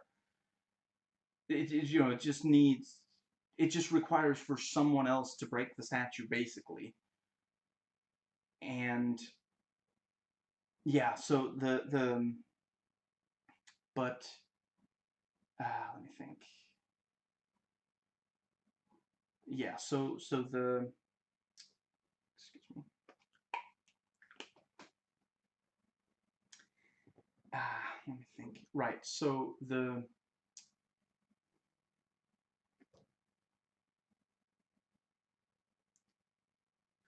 I think it works fairly well as a definitive ending to the movie whilst leaving the door open for sequels. And it is the kind of. I wish the sequels were better, because this is the kind of concept where you can really have some incredibly fun, interesting stuff happen, and the sequels just really don't seem to deliver on that. I'm not sure that this movie. I get people who say that some of the wishes are a little, you know, I agree that they could get more creative in this movie, that it would have been cool if they had been even more creative. The guy who wishes for $1 million and then his mother, you know, signs the $1 million life insurance contract, and then the plane blows up. So it not as if it wouldn't be bad enough if he killed just the guy's mother. No, he kills this entire plane full of people. Which is also, wow, this movie would not have gotten made after 2001, or at least it would have been, or sorry, it wouldn't have been made right after 9/11, is what I'm saying. But yeah, by today, I guess it would have just, yeah. But anyway, it would have been cool if more of the wishes were quite like that. But yeah, it just. I'm happy with the movie as it is. I don't think it needed to be even better than it is. I'm not saying it couldn't be even better, but I'm happy with what it is, and based on reviews, including video reviews of the sequels, I really don't think I would be particular. I think I would feel like the sequels would be a waste of time to sit through. So yeah, it's too bad. I don't know. I mean, reboot. It's been some years since the sequels came out. I mean, the thing is, if people, when they think about the franchise, if they think about the sequels, I could understand them not wanting to watch more. Excuse me, but Candyman got terrible sequels. A reboot's coming up, or is it a sequel? I don't know for sure. Actually, I'm not 100% sure. I do know I'm excited. I'm very excited about it. Ah, yeah, I think it would be great to have more. And I could imagine Andrew Divoff might be willing to come back. I mean, as far as I understand, he was basically just, he felt like they didn't have a big enough budget. With when they kept making, this one, he was very excited. He was stoked to do it, and you can tell it. It is all over his face in his performance. He is so happy to be doing this, and it really plays to his strengths too. I feel like if you did, yeah, if you,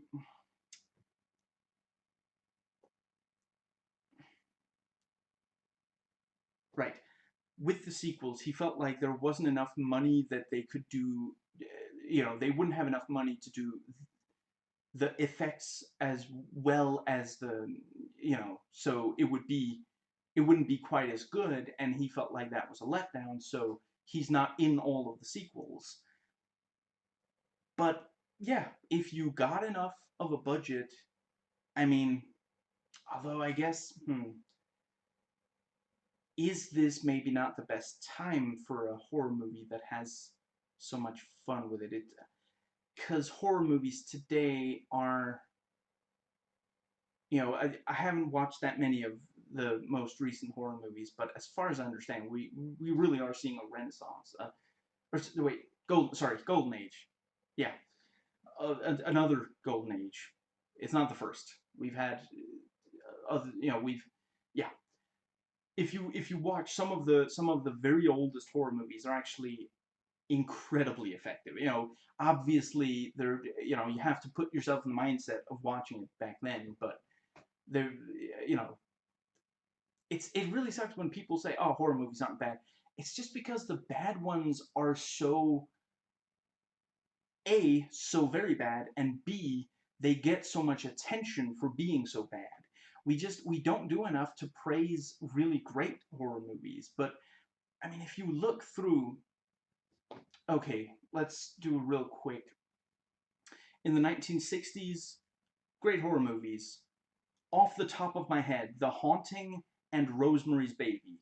Okay, let's see. 70s, Halloween. 80s, several of the Nightmare on Elm Street movies. 90s, you have Scream. You know, let's see. Early 2000s. Yeah, I'm not sure there were that many really good horror movies around that time. And like I said, after that, I'm not that familiar with. So unfortunately, but yeah, I could imagine. But then honestly, just a Wishmaster movie that was mainly about being scary, I could see that work, and I think Andrew Divoff would be up for that as well.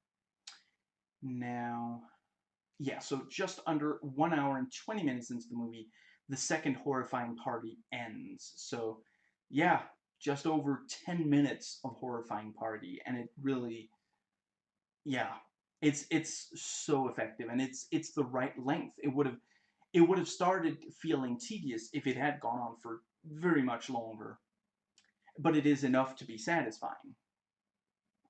Ted Raimi has very little screen time, but just before his screen time ends, they do manage to have him do something really dorky. He doesn't know what's actually in the box, he just knows it's pre-Islamic stuff. I mean, when you see Ted Raimi, he usually does end up saying or doing something dorky.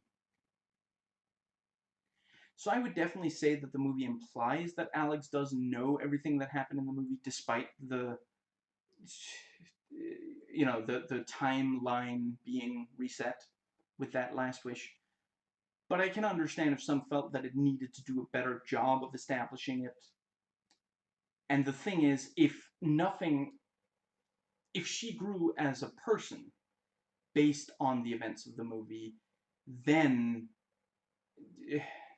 you know, that's good. If she didn't grow and everything else just didn't happen, I mean, okay, to be fair, it's not pointless, because obviously by the end of the movie she manages to save a lot of lives and, eliminate a lot of pain and misery that happen over the course of the movie. But at the same time, like, the very end of the movie and the very start of the movie are very similar scenes. They just, so if no one remembers anything that happened, no one has grown from the experience. And yeah, I think it is supposed to be growth, that she is now interested in going on a date with Josh. I think I saw at least one reviewer say, "Oh, but we haven't seen him for like an hour." That's true, but just because we didn't think that much about it, she clearly cared. It's true that we didn't. Maybe the movie should have done a better job of making us also care about Josh, but I don't think it's just a nothing. There is something there. The movie, she cared about Josh, and yeah, you have that thing of like, she didn't. Yeah, She didn't go on a date with him. I'm not gonna, like I said, Scaredy Cats says everything about that that I would be saying, so instead of just repeating what he said, without commenting on it, I'm just going to direct you to his video. But I think that is the idea. She now feels more comfortable. I mean, I would say, I mean, I think the idea is that she's worried that if she lets him in, he will get hurt, because that's what happens. But there at the end, then it's, you know, she is willing to let him in. So yeah, she's grown from. I mean, that is a thing. That is where the movie, the ending of the movie, is a good thing. For when her parents died as their house burned down years ago, she was able to save her sister, but she wasn't able to save her parents. She felt like she failed. The ending of this movie, with her retaining the memories, realizing what she didn't fail. She succeeded beyond all expectations. She managed to save everyone who was hurt by the djinn. So, yeah, you know, that's what it's supposed to be. And yeah, for that, it makes good sense. I really feel, I'll grant that it doesn't hit as hard as it could and as other better horror movies do, but it is. I'm not saying every horror movie has to have an ending where the protagonist, there's a really strong payoff there, but if you do that, then it can be a really strong ending, you know. It can make for a really strong ending if the protagonist, if there's something big there, and for this they went for that, and I'll grant that it doesn't hit as hard as it could, and maybe, you know, if the director was more used to directing movies and not, you know, Robert Kurtzman, who directed this, is known for his effects work. I'm not sure he's directed any other movie at all than this. You know, maybe it would hit harder, and that would be cool. You know, I could perhaps imagine if Wes Craven had actually directed this movie, maybe he could have made, you know, I'd say at least some of his movies have very strong endings that are because of how they handle the protagonist. But yeah, it is this thing of what's the word? It's the ending accomplishes several things and does them decently, not amazingly, but decently. You know, yeah, you know, I think it does. It serves as a cheeky comment on how easily some horror movie endings wrap up everything, or how maybe how little they care about wrapping up everything. It works as a character as character growth. She was able to save everyone, and now she feels more confident. You know, now she feels she can let Josh in,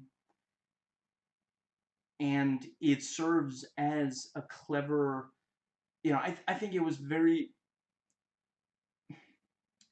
I think it's great that the ending of the movie is the djinn being beaten at his own game. Basically, it's not that she blows his head off, like, you know, he showed earlier that that's just not going to work. That's, you know, so, you know, if he can come back from I mean, we saw like his, just the top of his skull came off. There can't be very much left of his brain, and it just regrows, you know. So that's not going to work. But if she phrases a wish very cleverly, then she'll be the one to accomplish something other than what she deliberately states in the wish, which is usually he makes sure that the person making the wish doesn't get exactly what they want, or it happens, but it happens in a way they wouldn't want. And there at the end, she turns that on him. I think it does a good job of that. Very creepy that the last thing before the end credits start rolling is the djinn laughing wickedly inside the gem. Something that makes this movie excuse me, even more effective is just how, excuse me, how many of the wishes cause misery, but not death. At least not death right away. You know, I'll grant that, you know, for sure, some of them cause pretty much immediate death, but many of them, you know, maybe especially the party ones, start out with a lot of pain. And, you know, we do see, you know, once we see the inside of the gem, everyone whose soul he gathered is being tortured. You know, or their souls are being tortured. Yeah. I'm not going to show the cover right now because it messes with the autofocus sometimes, and the autofocus then has trouble focusing on me. And because of that, I'm just going to refer to the the DVD cover has a really terrifying looking face, but it's not the face of the djinn as we see it in the movie. It also shows up in some of the DVD menus.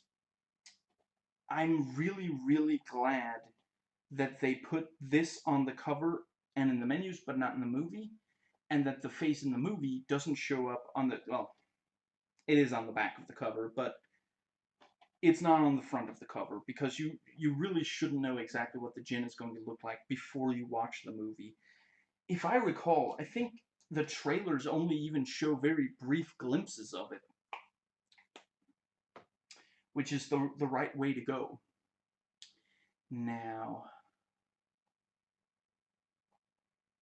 right, so the movie is an hour and 22 minutes long without end credits, and 26 and a half minutes long with them. So, yeah, that, you know, it knows that it shouldn't just, it doesn't overstay its welcome. Because at the end of the day, I I do want more than one good movie out of this concept, but I don't think any of the movies should be really, really long. Because yeah, unless you can think of a really good reason for that. And yeah, I think it's very good that it does. Now, that brings us, holy crap, that was a long section. New section, notes taken before watching.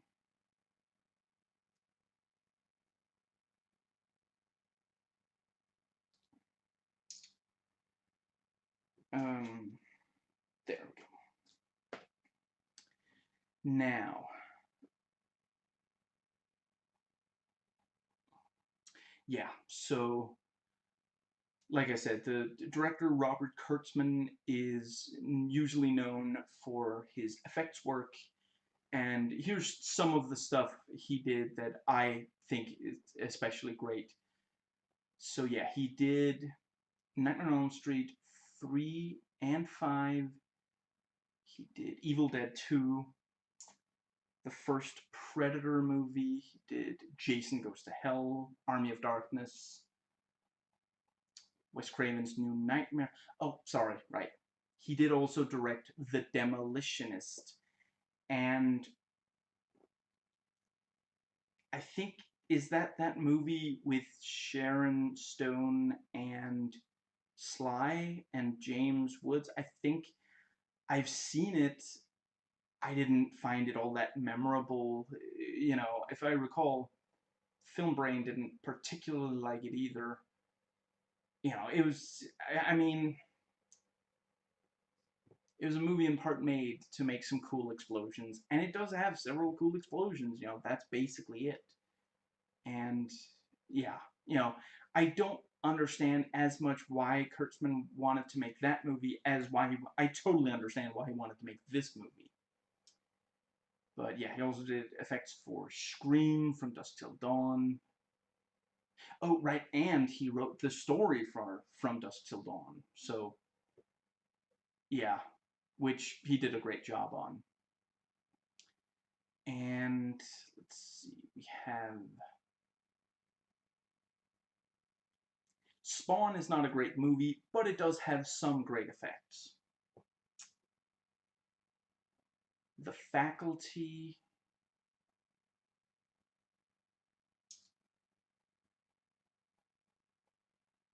Let's see.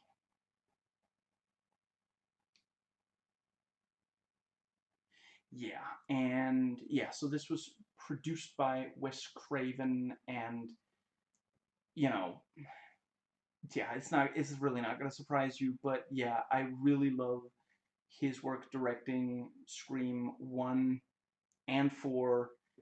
I think Scream 2 also has a lot of good stuff. Scream 3 isn't as, I mean, I think it's maybe also more that at the end of the day, the scripts, the first and the fourth have really great scripts, and 2 and 3 not, especially not 3, not as much at least. And he did, yeah, Nightmare on Elm Street 1 and 7, and he was an executive producer on 3. I mean, I've already mentioned, my favorite ones are 2, 3, and 4. I think it was maybe one of those things where Wes Craven had a great idea with Freddy Krueger, but he maybe wasn't the best person to fully explore that idea especially well. Because,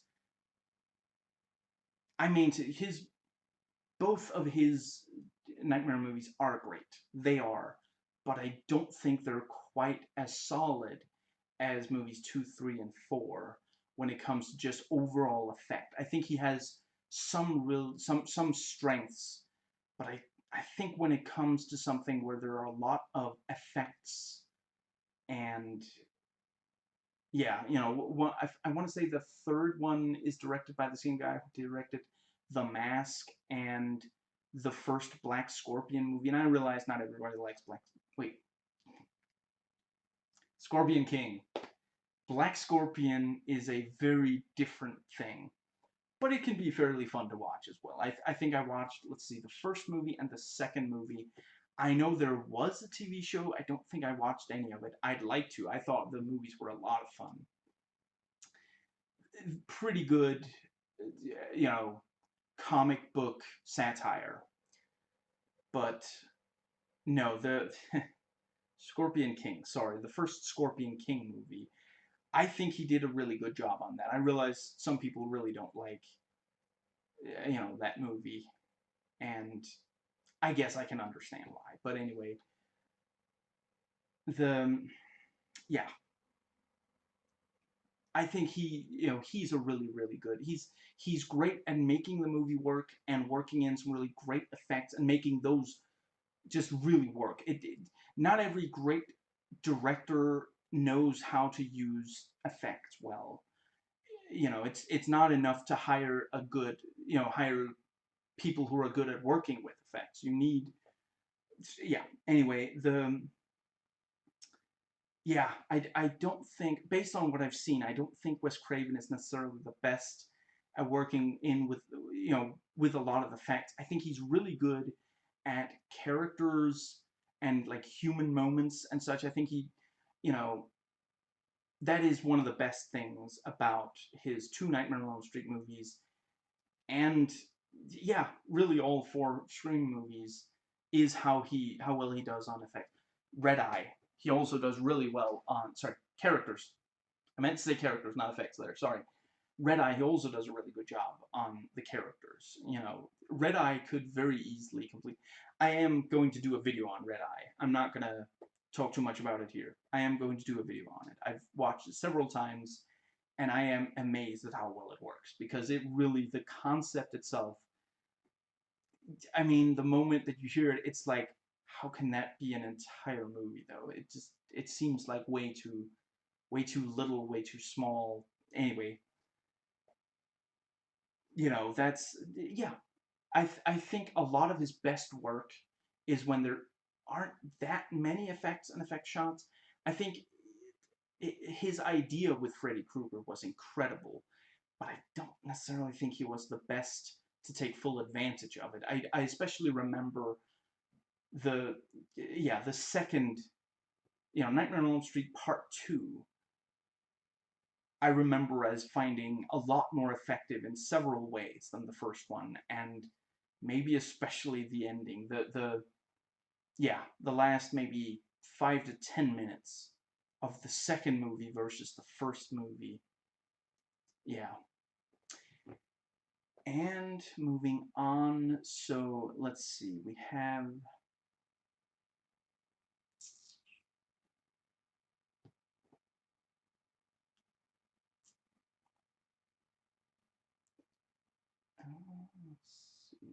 Right. The writer of this, Peter Atkins, also wrote Hellraiser 2, which also does have... I think I might like the writing of that better than at least some of the directing of it. I think I like some of the ideas there better than the execution of them. But again, on the whole, it has a lot of great... I will admit, I didn't fully appreciate it until I watched D.S. Deacon's review. That helped me appreciate it more, but I wouldn't hate it if there was only one Hellraiser movie. And, right, Tammy Lauren, who plays Alexandra, was also in... And she was in a bunch of other stuff, but I think the only thing else I've seen her in was Mad City, where she's also... It's pretty good, as I recall. And Andrew Divoff, the Djinn, was... Right, he's in Hunt for Red October, where he actually plays...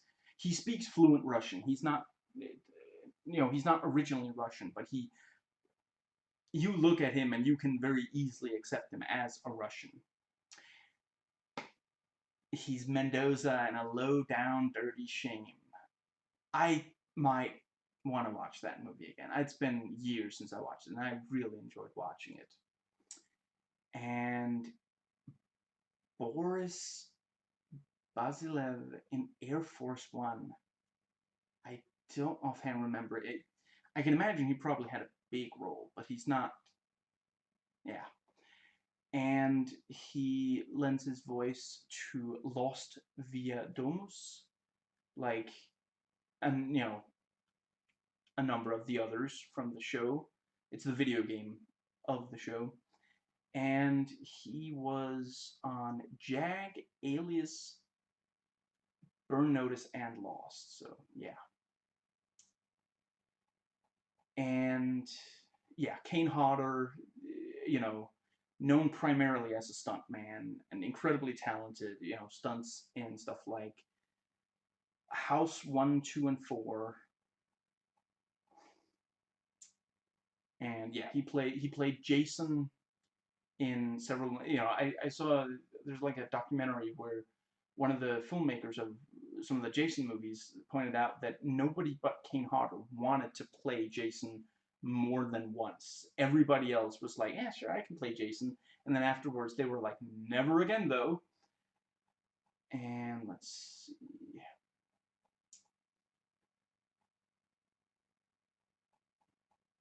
Oh, that's right. Yeah, he actually does show up on... Yeah. In some of these movies. Yeah, I don't think I'm going to give away now. Yeah. And yeah, I think I'm just gonna go. I'll real quick see if there's something interesting. Okay, so Tony Todd, right? He's great in The Crow, and I mean, Candyman 2 and 3 don't deserve him, but he does do a good job in them. And Final Destination 1 and 2, I didn't watch past 2 because of what Final Destination 2 is like. And as far as I understand, the rest are even worse, so... I get why they made a sequel, but it's really the kind of concept I don't think you're gonna get more than one really good movie out of. I think it would work better as maybe a video game. Maybe like... Yeah, I think video game especially. Like, imagine like some kind of like some kind of adventure game. Maybe not like action, not action adventure, I don't think, but maybe something like a point and click, or maybe something a little more. But and there's a timer, and you have to figure out who's going to die, what is going to kill them, and how do I stop it, and this whole thing. And I think that would work really well. But the moment you have a movie, it just... Yeah. And no, I actually do think I was just vague enough that if you haven't watched those movies, I didn't actually spoil them, because I was just vague enough that you're not really gonna understand. But yeah, it was only when when I was, copying in these, that I realized he is apparently playing Candyman in the new Candyman movie. I thought I felt like I didn't really see him on the list last time I checked, but maybe the excuse me, maybe the list has since been updated. Excuse me, I don't know, but I really looked. I think there is definitely at least one additional really great Candyman movie in the material for Candyman. So I'm really looking forward to it coming out. And yeah, and Robert Englund, who, I mean, I know mainly from the yeah the Freddy movies, but he's also in The Mangler. If you needed a reason to watch The Mangler, and I mean, I wouldn't watch it for him. I wouldn't watch it for $1 million. Not again. Not that. Wait, that makes it sound like I was paid $1 million. I was not paid $1 million. He keeps saying the check is in the mail. No, I watched it at least once, and it's just. I mean, there are parts of it you can laugh at. I'll give it that. And yeah, he's an urban legend. Idle hands. Huh. As the. Oh, nah, never mind. I don't offhand remember, but it has been years since I watched that movie. Just in case anyone was wondering, I know you weren't, you don't have to tell me. Yes, when I decided to review two movies in a row that were both from the same year, last week I did The Wax Mask, and now I'm doing Wishmaster, you might think, oh, alphabetically, that makes sense. Ah, but I am an even bigger dork. Most people would be like, who cares? Just do them in whatever order. But I try to do them in order of when they came out, and when there's more than one movie from the same year, I do in fact go to IMDb, look up when they were first in theaters, and yes, unless I made a mistake at least, The Wax Mask was in theaters before this was, and that's why I did that before this. I know you're thrilled that I just gave you that information. Now, let's see.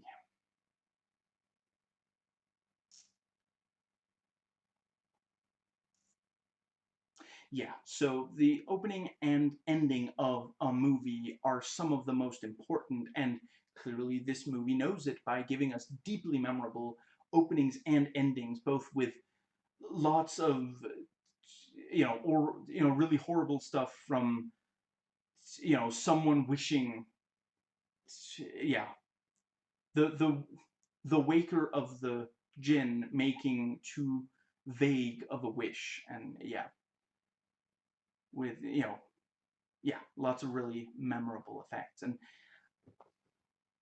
maybe some people think that I bring that up too often, but I've seen so many movies where the very best scene is not the opening and it's not the ending, and it's a it's really, really important to get that right.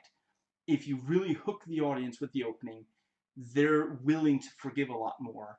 And if you really nail the ending, then they're really going to be left like, wow, that was the best movie I ever watched. And they might be willing to forgive a lot once again, but if you make them wait for a while before they have something really compelling, yeah, I really, really appreciate that.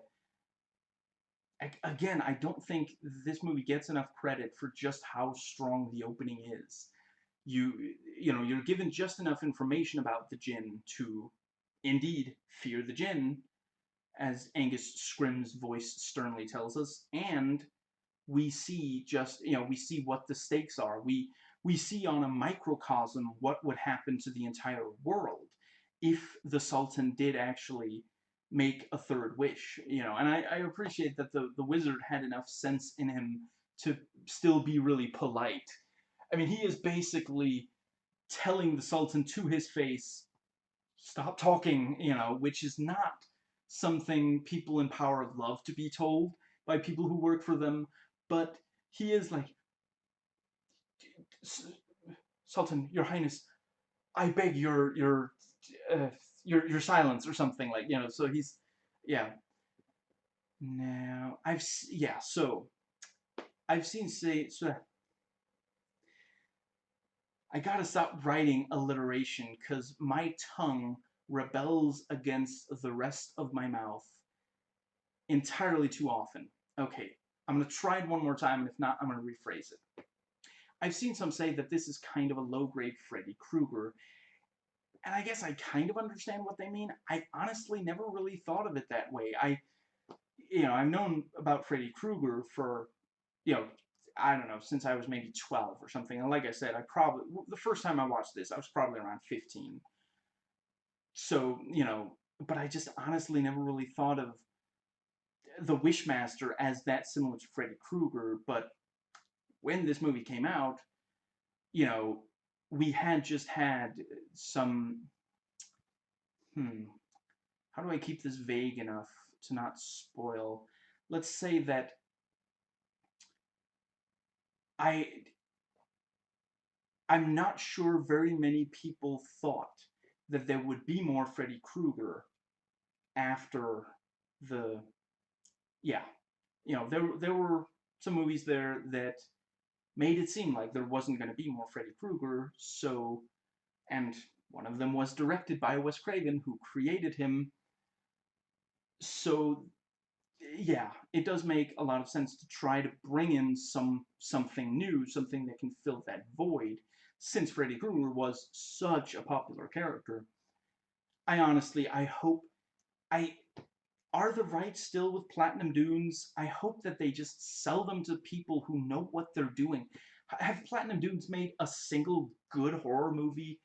I ask without knowing for sure. This is not an entirely rhetorical question because I've stayed away from most of them, but it seems like they buy the rights to great horror movies that, aren't really being made anymore, and then they like do remakes, and most of the remakes people don't even really like. Like, does anybody like the remake of A Nightmare on Elm Street or Friday the 13th? I think those are the only two Platinum Dunes I've watched, and they are so bad.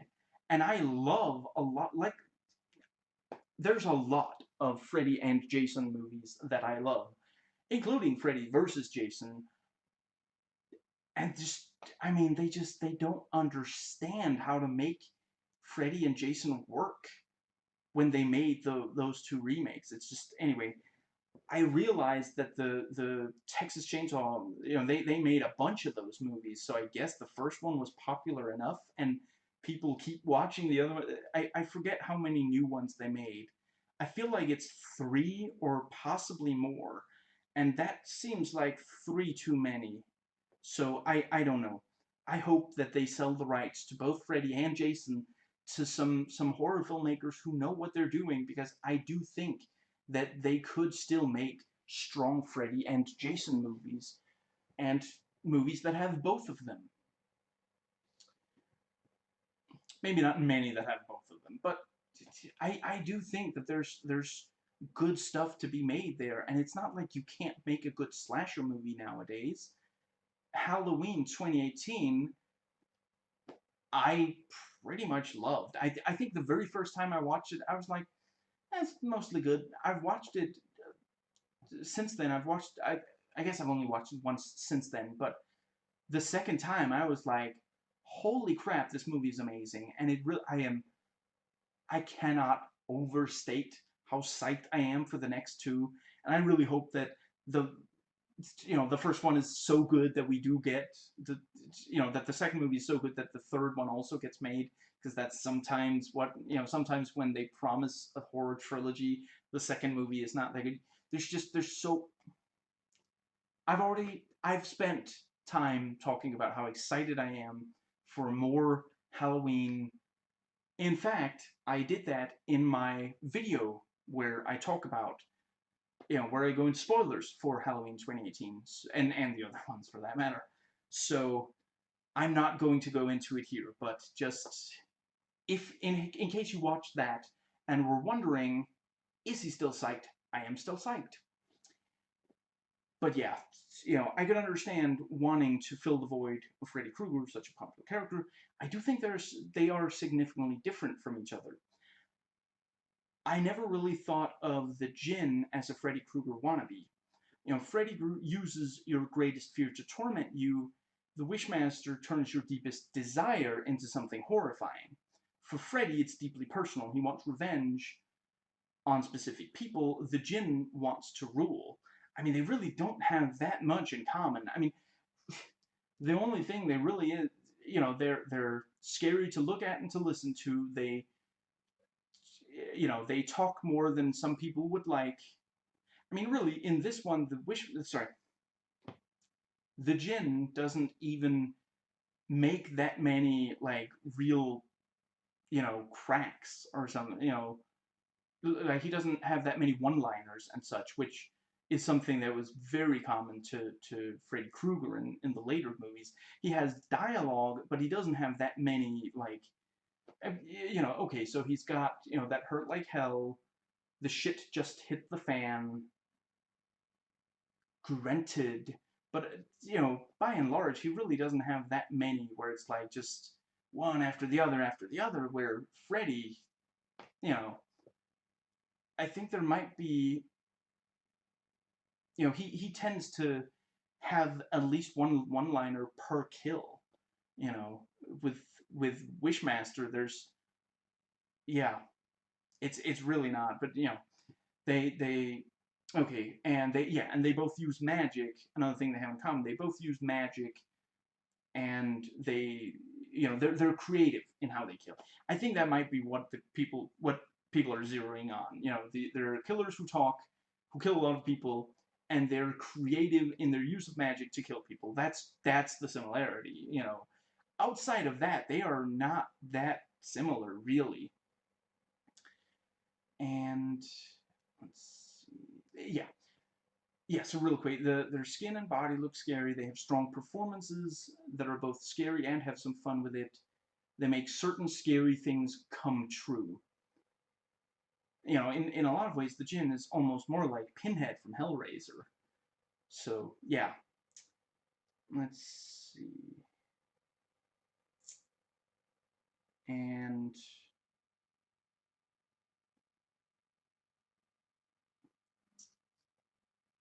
yeah, I kind of like, I don't know if maybe I'm reading into it. Maybe this is an intentional reference. Either way, I'm going to make the joke. The Djinn walks into the police station up to the cop at the desk and says, "I'm a friend of Alexandra Amberson. I was told you know where she is. Could I see her, please?" Horror movies love to have screaming young women, so one of the ways they get that is by having Alexandra scream every time the Djinn, kills someone or grants a wish or something, since they're connected. I do really appreciate how assertive they make her. I think they strike a good balance between making her assertive and not making her so aggressive about it that, there are people who don't like when women are, aggressively, you know, yeah, pursuing. I think it might make her badass, but I think I'm happy with the way they did. Now, let's see.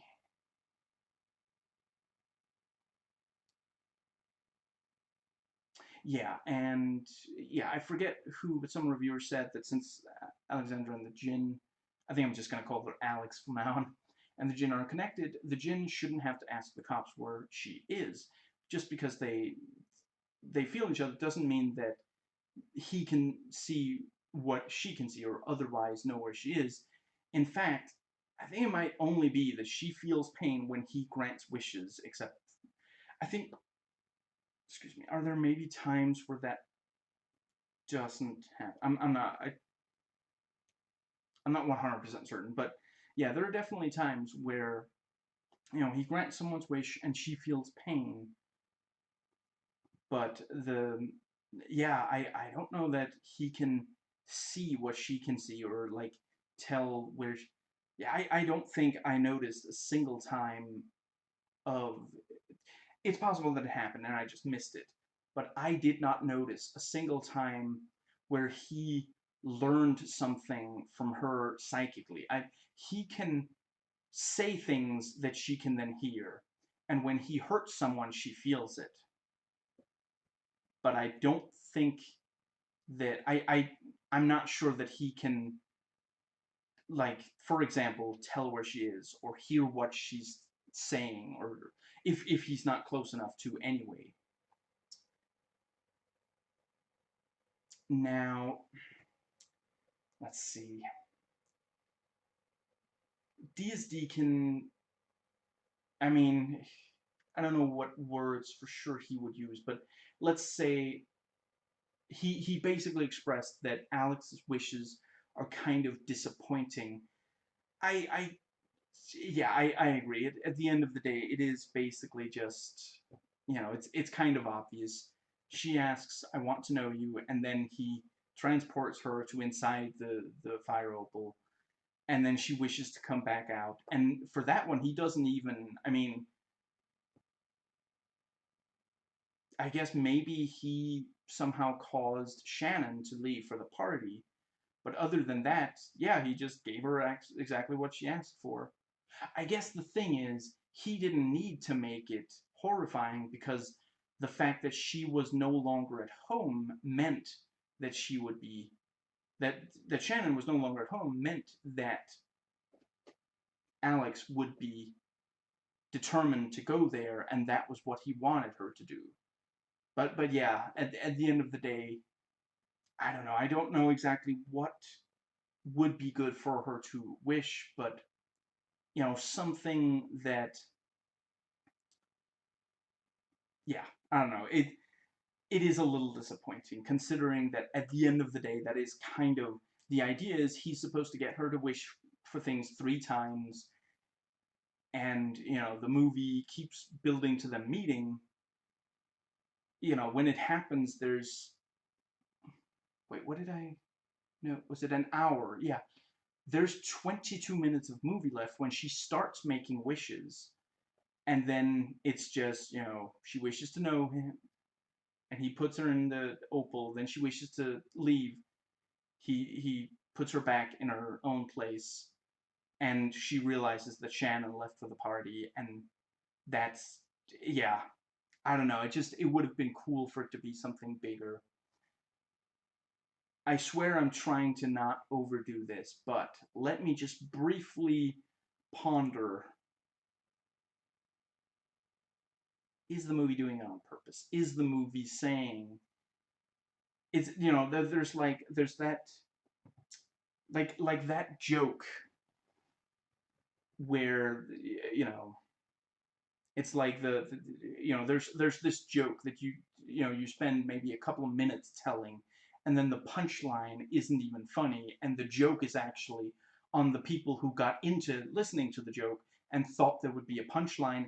Is this like that, or is the movie, like, pranking us basically? Maybe. I think maybe. Yeah. It definitely, the movie definitely is cheeky. I don't know if I think,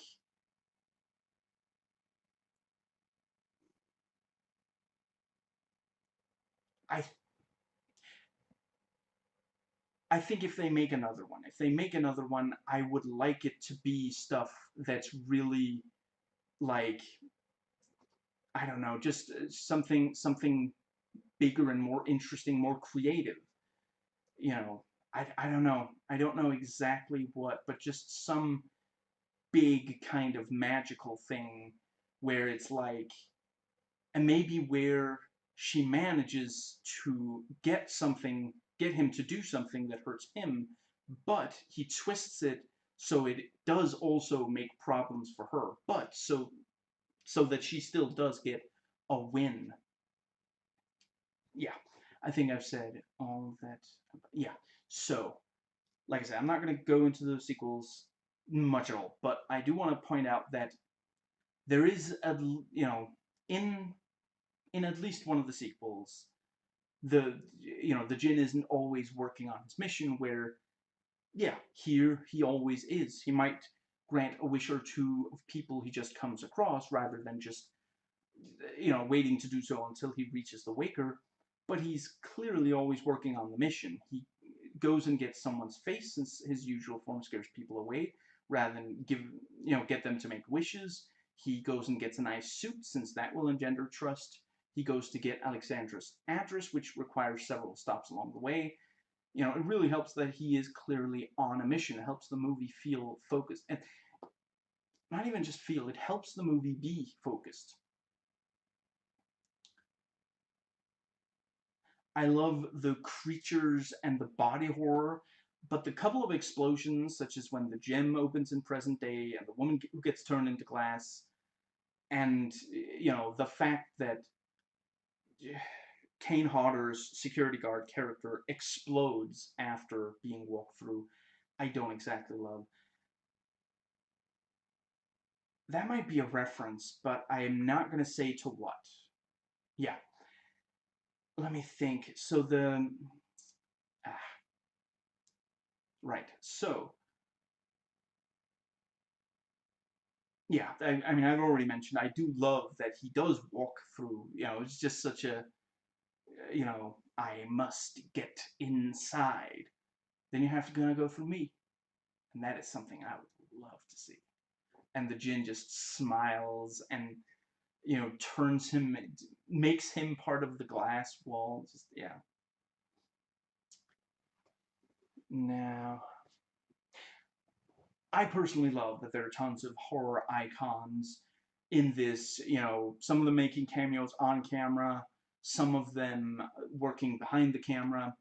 I saw at least one reviewer say that they thought it was excessive. I don't even know how to talk to you, dude. Wait, you're telling me that this dessert has both chocolate and marzipan? What possible reason could you have other than it makes it even better? Some people take umbrage with the fact that the Jinn doesn't grant wishes in a way that people would like, saying that if he did, it would be easier for him to get them to make more wishes. But when it comes to anyone that he wants to make multiple wishes, I'll quote him: "I don't need you dead, I just need you to wish you were." If he pushes you hard enough, eventually he will get you to make wishes, and that's all he needs, for you to make at least one wish. In some cases, to, yeah, I'm not sure if he needs more than one wish from anyone but the Waker, but, in that case, to keep making wishes, but, also, do keep in mind, he despises humanity. He said something along the lines of, imagine what it's like to have ultimate power, but only be allowed to use it when some worthless human asks you for something. I realize a lot of people don't like bums, so maybe that's part of it, but he literally calls the bum insect when the bum flees in fear. You know, maybe he thinks of all of us as insects, but I mean, considering how much more powerful Jinn are than humans, you know, yeah, I can understand why they might think of all human beings as insects. He feels that the Jinn are far superior to humanity, and yet they are caught in this space, what's it, like separate from Earth, from our world, whilst humanity gets to enjoy life on Earth. He wants revenge for that. He wants us to suffer for all that he and his kind have suffered. Now, okay, so I noted to try to notice if Robert Beaumont, sorry, I don't remember his first name, but the character of Beaumont, if his one wish is the first time anyone makes a wish that can that easily be turned into something as big as the climax. Maybe the Jinn was waiting until he had cornered Alex, at the same time, Beaumont is the kind of person who would want something even without thinking, something really huge, even without thinking about what it could cause or cost. I mean, really, let's see. Does anybody else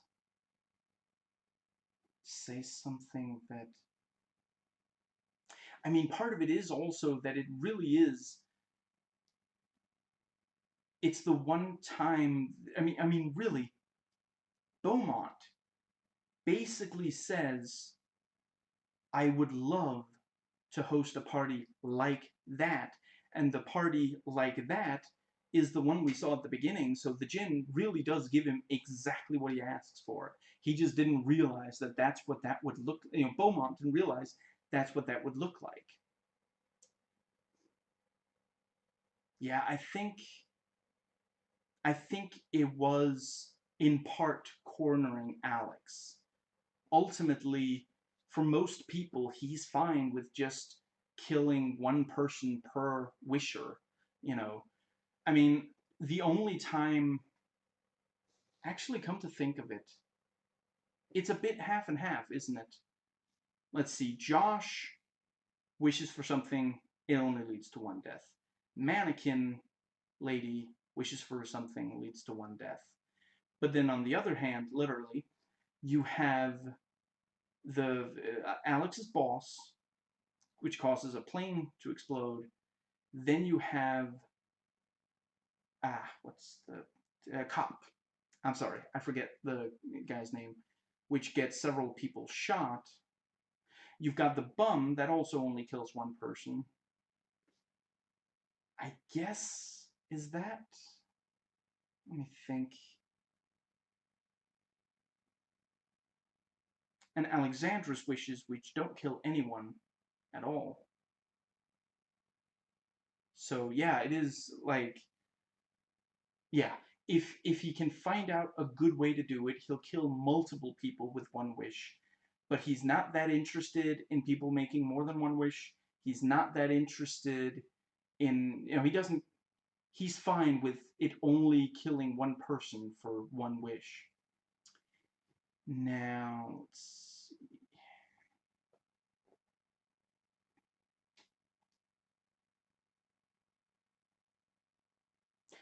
I love that the movie both opens and closes on a big, gory party, and I really appreciate that the opening is actually not that long of a scene, because it's mainly there to establish the threat of the djinn. The audience doesn't yet have any emotional investment in what's going on, but the ending, we're deeply invested. Alex, our protagonist, is there, and we're wondering how she's gonna, we're wondering how she's gonna defeat the djinn, but we badly want her to defeat the djinn. The gory party at the end is longer. It's a proper movie climax. Now, let me just really quickly think.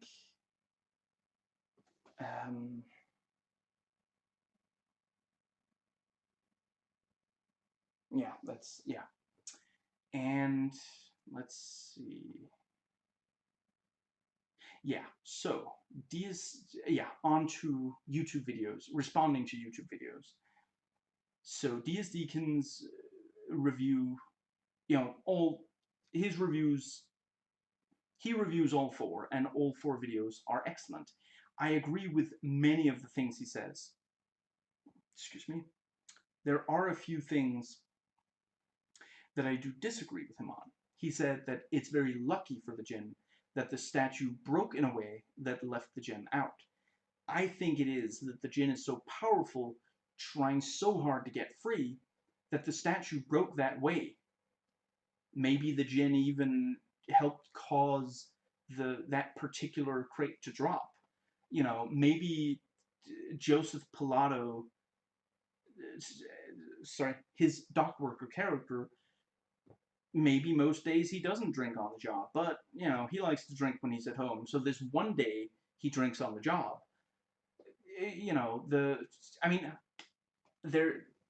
Maybe it's a subconscious wish.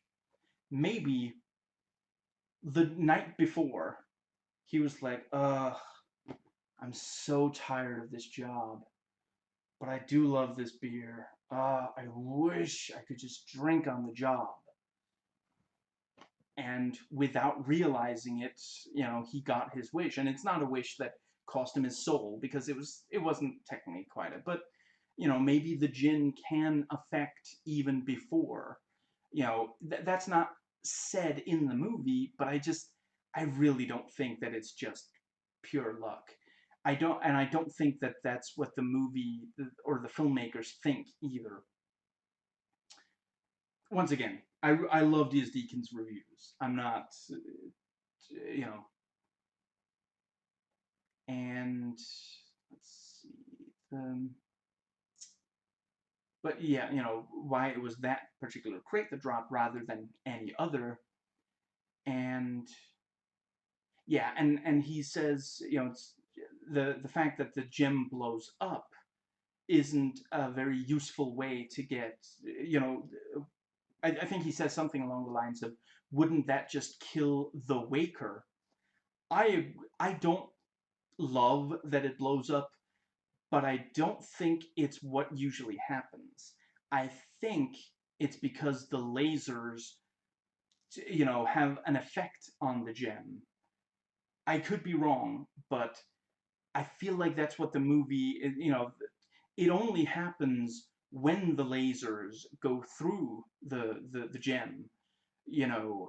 Maybe think of it maybe as like, maybe the Jinn was slowly walking towards, once she blows on the gem, you know, metaphorically, the door opened for the Jinn to walk through, and he's slowly walking there because he's not yet so powerful. And then the lasers come, and the lasers are like him being, suddenly there's like this big, huge, like, thing crashing from behind him that shoves him out through the door. So he goes flying out the door, which, metaphorically speaking, is the gem exploding. Maybe I'm wrong, and I'll grant that the movie could make it clearer, but I don't think it's supposed to be read as the gem always explodes, and I don't think the Jinn wanted the gem to explode. Now, let's see.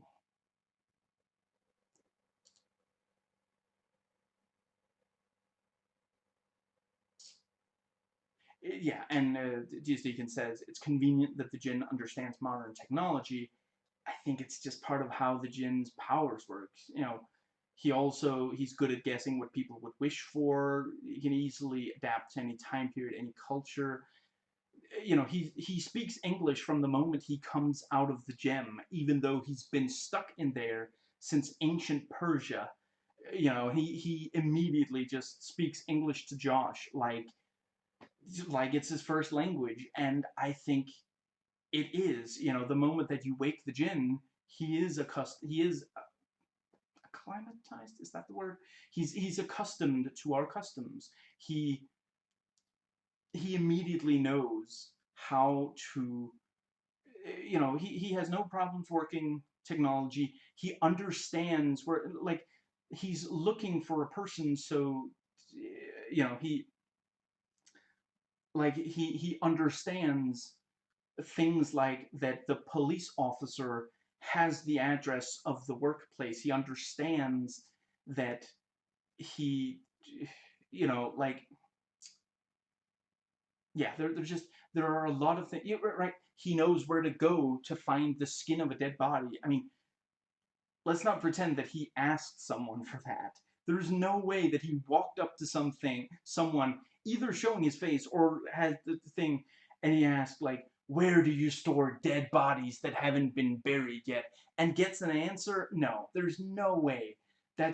He somehow knew that if he walked into that, I don't know, is it a university thing, and it's like, or is it like a morgue kind of? I'm not 100% certain myself, but he knew that's where to walk into.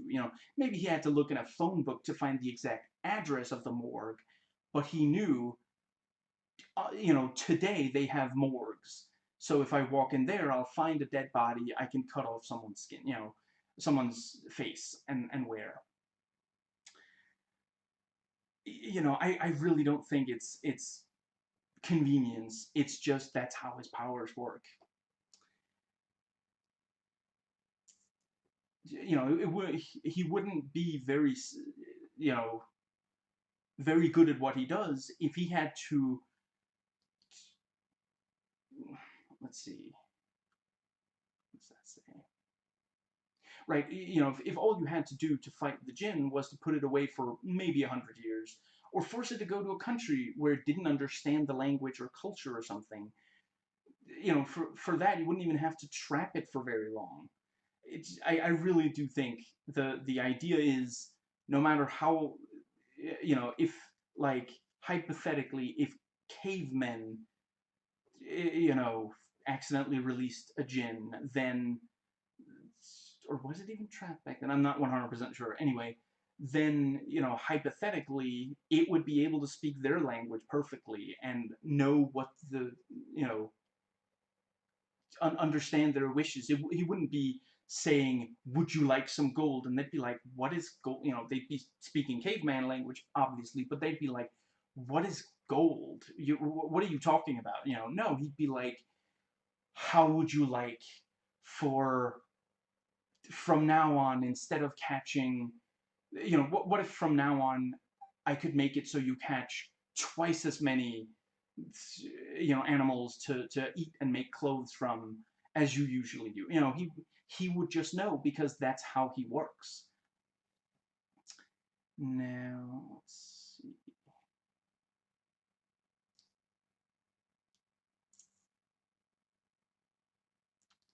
Yeah, and yeah, right. D.S. Deacon is one of the people who says that it's counterproductive for the Jinn to give wishes that are so bad, that, you know, he should grant at least some wishes that seem good, then the people would be more willing to keep wishing for things. I'm not sure how much strategy there's in there. Just, you know, the Jinn are an evil folklore creature meant to communicate a moral to its audience, like many others. In the case of the Jinn, it's literally be careful what you wish for, and obviously, to some degree, don't wish for anything that you can't very easily get. They're, of course, warning people to not get too ambitious or greedy or the like, because back when people fully believed in Jinn, a lot of people, like, you know, today, if you tell an American uh, who's a dyed in the wool capitalist, died in the wool, sorry, I didn't mean to imply, like, death or something. A hardcore capitalist American, if you tell them, you know, oh, you shouldn't want something that's too big, he'd be like, screw you, I want to be a millionaire someday, you know. But back then, it'd be, you know, I'm not saying that, you know, I can completely understand having ambition. I don't think dog eat dog is the way to run the world. I'm not a communist, but I'm a social democrat. That's what I'm sticking with. Now, yeah, so Scaredy Cat's reviews, the, let's see, yeah, he reviews all four of them, and it was actually kind of interesting. I did not see coming all of his opinions on the sequels, because he has some opinions that are not completely shared by others. Very interesting reviews, but yeah, you know, he's one of the people who really love Jin's performance, and yeah. And let's see, yeah, and Decker Shado did a really great review, such a good one that I actually subscribed to him. This was the first time I watched anything of him, and I watched reviews of all four of the Wishmaster movies, even though I'm not gonna myself watch the others, and, you know, as already mentioned, I'm not going into detail about the others, but yeah, you know, these reviewers are so good at making these engaging, so yeah. And Wishmaster Breakdown by Distracted Nerd, which, again, first video of his I watched, such a great video, I subscribed to him from watching it, and unfortunately he only did the first one. Hopefully I'd like to, you know, if he's watching this hypothetically, I would love to see you do the other ones. But at the same time, I don't blame you if you don't want to watch them. But, you know, you just did Halloween.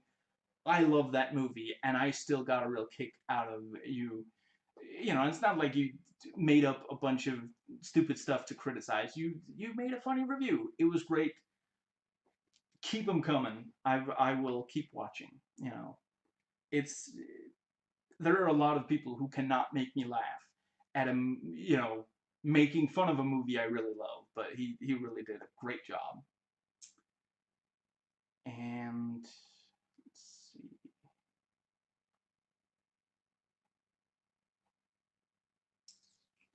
Right, and there are there's the trailer, 1 minute and 37 seconds. There was one that's like a minute and 48 seconds, but there's just some black screen at the end. It's the same trailer. But yeah, the trailer uses a lot of Andrew Dimm's performance, very good thinking, and shows a bunch of the effects shots. So yeah, they're selling it right. And then there are the off-the-shelf reviewers. And yeah, they love how there are all these horror icons in the movie. And let's see.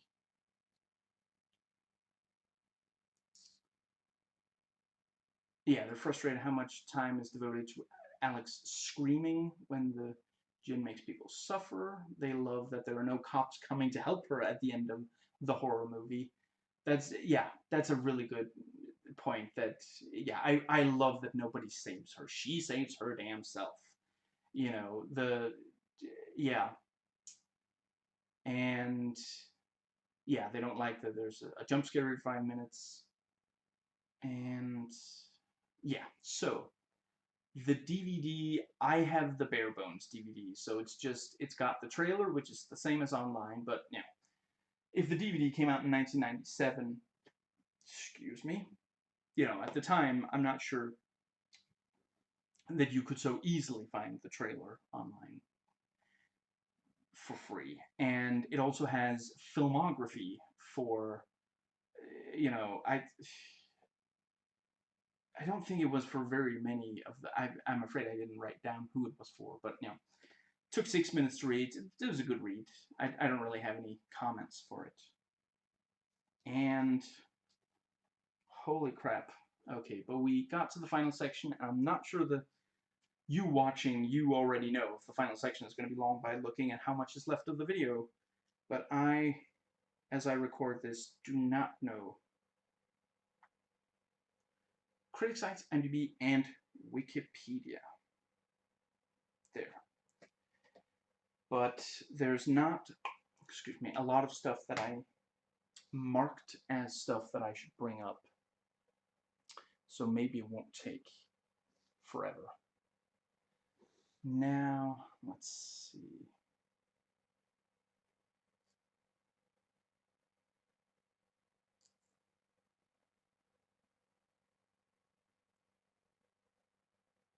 Yeah, I thought this was a pretty good point. I believe this is a Rotten Tomatoes user review. It points out that it's a Clive Barker-esque setup. Nightmare on Elm Street-like gags of deaths, Babylonian myths. Yeah, it's a good. Yeah, yeah. Sorry, that is what I said earlier. The gags and the deaths are very similar. It's creative and such. I don't. This person didn't like the movie, so I disagree with them on that. You know, I kind of love this movie, but they do make a good point. Their review is kind of pointless, could have summed up the idea more quickly in a 20 minutes Tales from the Crypt episode. I mean, it is true that ultimately it doesn't really spend that long, you know, it communicates the idea, but it doesn't, like, what's the word? I mean, it doesn't really continue to develop the idea. You know, you get pretty early on, be careful what you wish for, and the rest of the movie, I don't think it needs to do more than that, but I can see an argument that, you know, in favor of it needing to do more than that. And yeah, it really is like the, Filmento has talked about how you know, some really great movies, set up a theme early on, and then keep developing it throughout the movie. And I think I would just be, you know, repeating what he said. So I want to say, was it maybe when he talked about How to Train Your Dragon 3? And do note that he spoils the movie. I haven't watched it myself, but I don't think I very rarely watch animated anything. I don't have a problem with I'm not like one of those people who say that, oh, it's a lesser. No. It takes believable skill. I just, it's not really my kind of thing. It doesn't. I have a ton of respect for it. Studio. Ah, crap. Ghibli, shit. Sorry, Ghibli. I'm pretty sure it's Miyazaki. And a number of the Disney feature animated. There are a lot of great animated movies out there. You know, and I've read some manga. I'm not such a Western. I'm not so ethnocentric that I haven't. I love comic books, so of course I read some of the Japanese ones as well. But it's just not. Ultimately, I live action movies appeal to me more than animation. That's all. Now let's see. But yeah, I do think that it's. I think you could make a really compelling story out of it, of just making this like 20 minutes. Yeah, Tales from the Crypt. It wouldn't be Black Mirror, right? Because that's, as far as I haven't watched that show, but as far as I understand it, it's all about technology, so it wouldn't really work for that. But I don't think that it's bad that it's a feature-length movie. I think they realize we're gonna have to, it can't. We need him to grant wishes all along the way. We can't just have him working his way to getting to, he has to grant wishes along the way. But yeah, I can totally understand wanting to, feeling like it should only be, but I don't think it's padded because it does. Let's see. Yeah. So so as far as the IMDb stuff goes, just so we're not going to be here all day, too late, I'll just say I love so many lines from this movie. Most of them are in the IMDb quotes, memorable quote section, so you can just go there to see which ones, instead of me just quoting all of them. But I am very briefly going to go into, so the 5 taglines. Be careful what you wish for. Excellent. Don't make a sound. Don't make a move. And above all else, don't make a wish. Which really kind of makes it sound like, that don't make a sound, don't make a move. That's kind of like, okay, if you're being, tracked by an alien or a predator, that makes sense, but the Wishmaster doesn't really need, anyway, but this next one is excellent. Beg for your life, pray for your soul, but whatever you do, don't make a wish. And I think they use that in the trailer, which, excellent. Your next wish could be your last. Magically powerful, supernaturally evil. I'm sorry, this is just kind of funny to me. I don't know why it is IMDb even allows this. I don't know, maybe they're giggling at it, but for some reason, sometimes when, like, I'm gonna try to keep it brief, but just in case you don't know, the vast majority of the information you find on IMDb was submitted by just regular people. It's not that some professional came in and no, it's just, it was submitted by regular people, and based on various sources. Note I said most, I didn't say all. And for example, trivia and such. It's stuff, someone listened to a commentary track or watched a documentary and picked up some stuff, and then they write out individual ones and submit them to IMDb. And someone on IMDb reads through all of these submissions and puts them and sometimes some of the people submitting them, you can, in addition to submitting unique stuff, you can also submit corrections for some other people. And some people, instead of just submitting a correction that will neatly fit into, you know, some people get like really, I guess the word is editorializing or something, like someone submitted in the parents guide that there's a profanity section under there, and someone submitted some F words here and there, but nothing too bad. And then someone else, instead of just writing what you know their yeah their contribution, they wrote, "Not sure what movie the other person watched," but yeah, he corrects and says there's occasionally F-bombs throughout. One scene has around 10 F-bombs within 15 seconds, and I mean, I wasn't watching for that, but I think that might be right. Yeah, I think that other person, maybe they were just like going off. Maybe they're so used to listening to a lot of, I personally don't think that there's anything wrong with profanity, as long, I don't think there's anything inherently wrong with profanity. I think there are situations where you should keep it out of, but the IMDb Parents Guide, it is a good thing to put in. Like, I wouldn't want someone to watch this movie thinking there's no profanity and then being really upset at the profanity, which, yeah, some people are. I'm not personally offended by it, but then there are things that I am personally offended by where other people, don't think that it's, but I think it is completely fair. I don't love it when people say we should have less profanity in R-rated movies, unless it's like ableist language and stuff like that. But I think it's great that you can look up online how much profanity is in a movie, so that if it's something that'll bother you, you can skip a movie that has a lot. And if it's something you're super stoked about, you can watch a movie and be, and sit there and enjoy all the F-bombs. But just, yeah, I really appreciate the Parents Guide. And yeah, so under goofs, there are two that are listed as plot holes.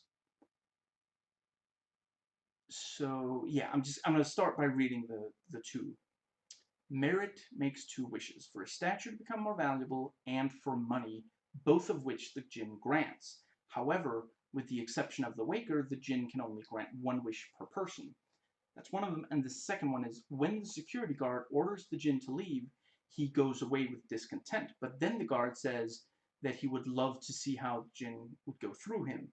Jinn fulfills the desire, but this is impossible, as ordinary people have the right for only one wish. The first was fulfilled when the Jinn was gone. To go through a security guard is the second wish. And I'm just quickly gonna go into the opening. Says that only the Waker is granted three wishes.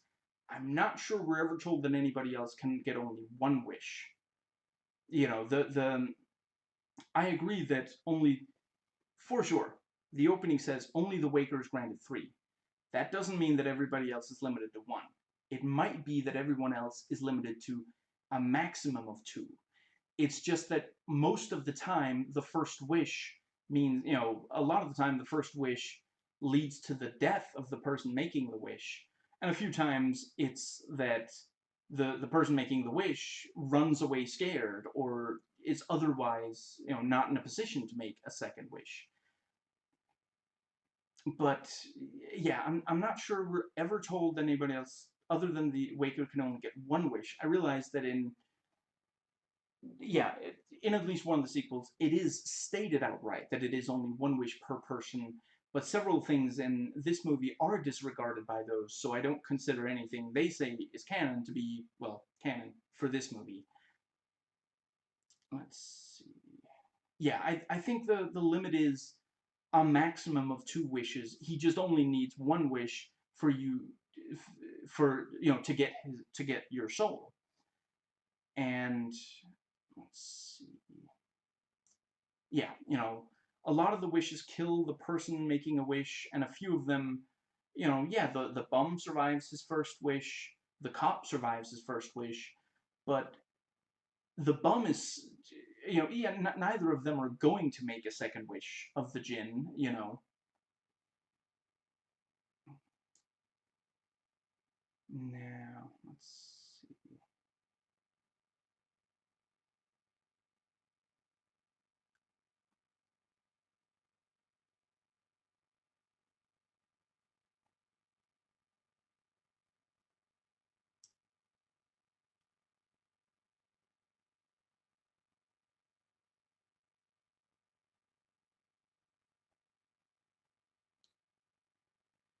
Now, let's see.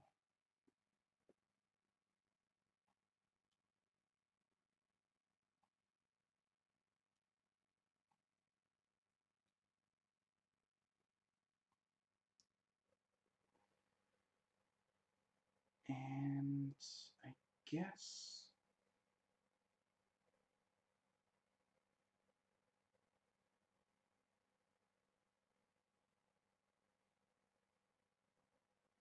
yeah, so that is most of what I, let's see. Yeah, I'm just really quickly going to read this. I believe this is a review I found online that was linked to via IMDb's external reviews section. The monster in Wishmaster is a jinn, which is like a genie, except evil and worth more Scrabble points. That's pretty funny. And let's see. And yeah, and then he mentions, you know, after the third granted wish, the the the jinn's fellow jinn get to cross over into a world and destroy the earth, as jinn are wont to do. Funny.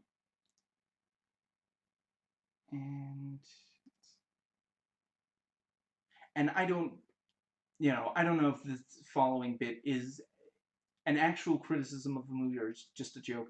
I think it's a funny joke. I don't agree that it's, you know, if it's meant as an actual criticism, I disagree with. But yeah, yeah, the very next bit after the last I read. This has evidently not yet occurred, even though the jinn have been around for thousands of years. How hard could it be to get a dumb human to make 3 wishes? Sounds to me like the jinn haven't really wanted to cross over and destroy the world. And, you know, I still maintain just, I mean, for one thing, I'm not sure the jinn have had that many opportunities to. The I figure that, I mean, we only really see in this movie we only see the jinn in ancient Persia and then in modern day. So we don't actually know how long. I think there's some chance that these are the only 2 times that a jinn has gotten into the human world. So yeah, you know, the only 2 wakers who could be granted 3 wishes. We see how it goes in the movie, and I think it makes absolutely perfect sense for, yeah, you know, you've seen the movie, the Sultan's, was it wizard or sorcerer, I forget, you know, knows how to trap the jinn, and Alex makes a very smart third wish. Let's see. And yeah, I'm just gonna read a little bit more from this review.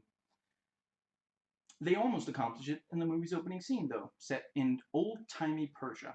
A king's second wish is to see wonders, which the jinn interprets as, please kill my party guests, by having their skeletons pop out of their skins, which you have to admit is pretty wonderful. This is pretty funny.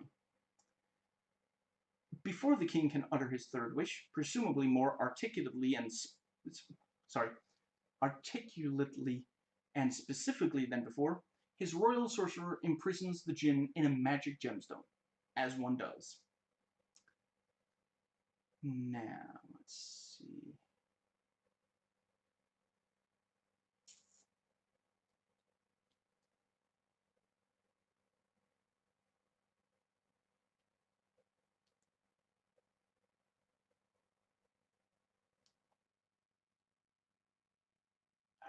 guess that is pretty much it. Okay,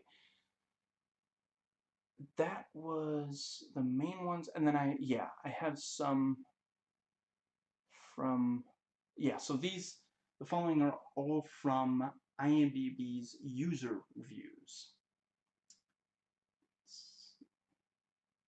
Yeah, I'm just really quickly gonna quote from one review.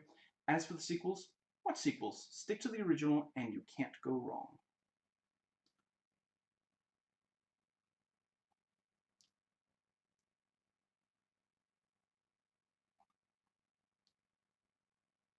And yeah, this person talking about the Jin. Devoff is absolutely perfect in the role. Even if all he did was read aloud from the phone book, he'd be mesmerizing.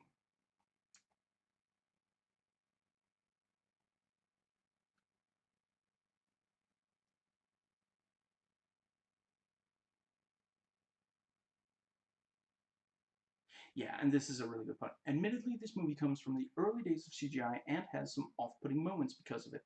It can be jarring when they transition between a lovingly crafted practical effect to a weak computer-generated one. Thankfully, these moments are few and far between. And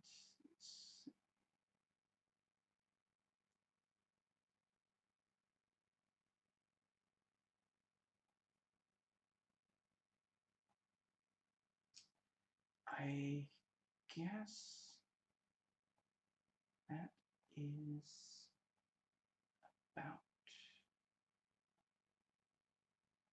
it for my notes. Yeah. Holy crap, I did not expect this video to get as long as it is, but I love this movie, and as you can tell by now, I love talking about it, and can do so for a significant amount of time. So consider yourself lucky that I didn't decide to read from more reviews that I thought were quite good. Yeah, you know, if you want more, I would definitely say I got a lot out of reading both user and professional reviews.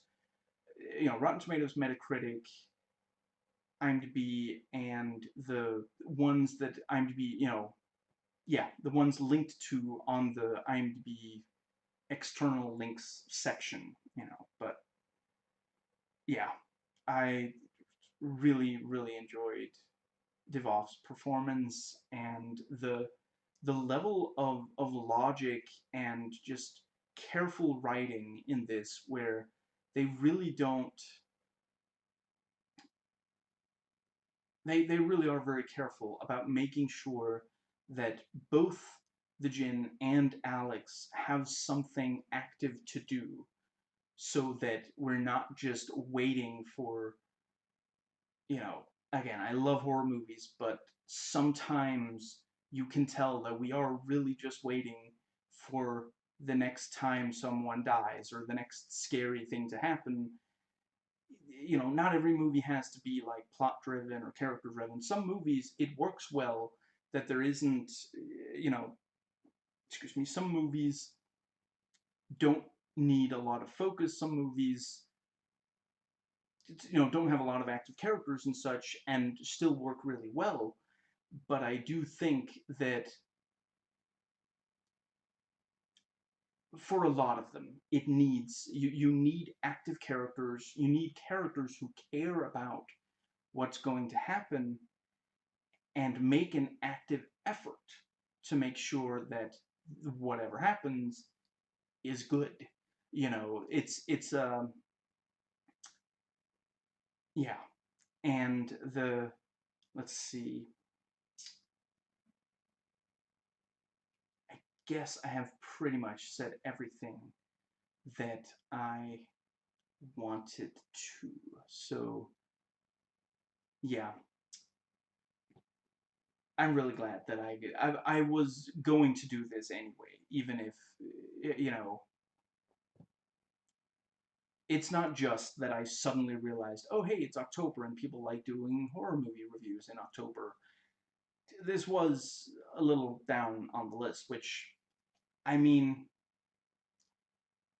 once again, the fact that I do these in order of release, you could probably tell that there's something, the fact that I jumped from a 1978 movie to a 1997 movie without any in between. Yeah, it's not that I don't have anything that was released after 1990, sorry, 1978 and before 1997. It's just that those aren't horror movies. I went to the part of the list, I scrolled down the list looking for horror movies, and these were two of the ones that I found. And yeah, I will say probably most of my horror movies are, you know, actually, come to think of it, was Blue Sunshine. Right now, I don't remember if. No, I think that was actually random that I reviewed that in.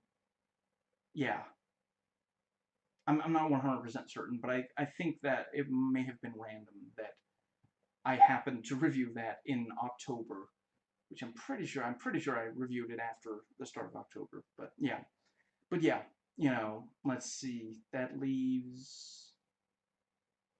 Let's see. It's the no. It's the 24th. There's only one left. I don't love mentioning what is coming up because I don't love the risk of jinxing. Yeah, I think I'm gonna leave it as a mystery for now. And yeah, but in 1 week you'll know, unless you're watching this in the future, then you might already know.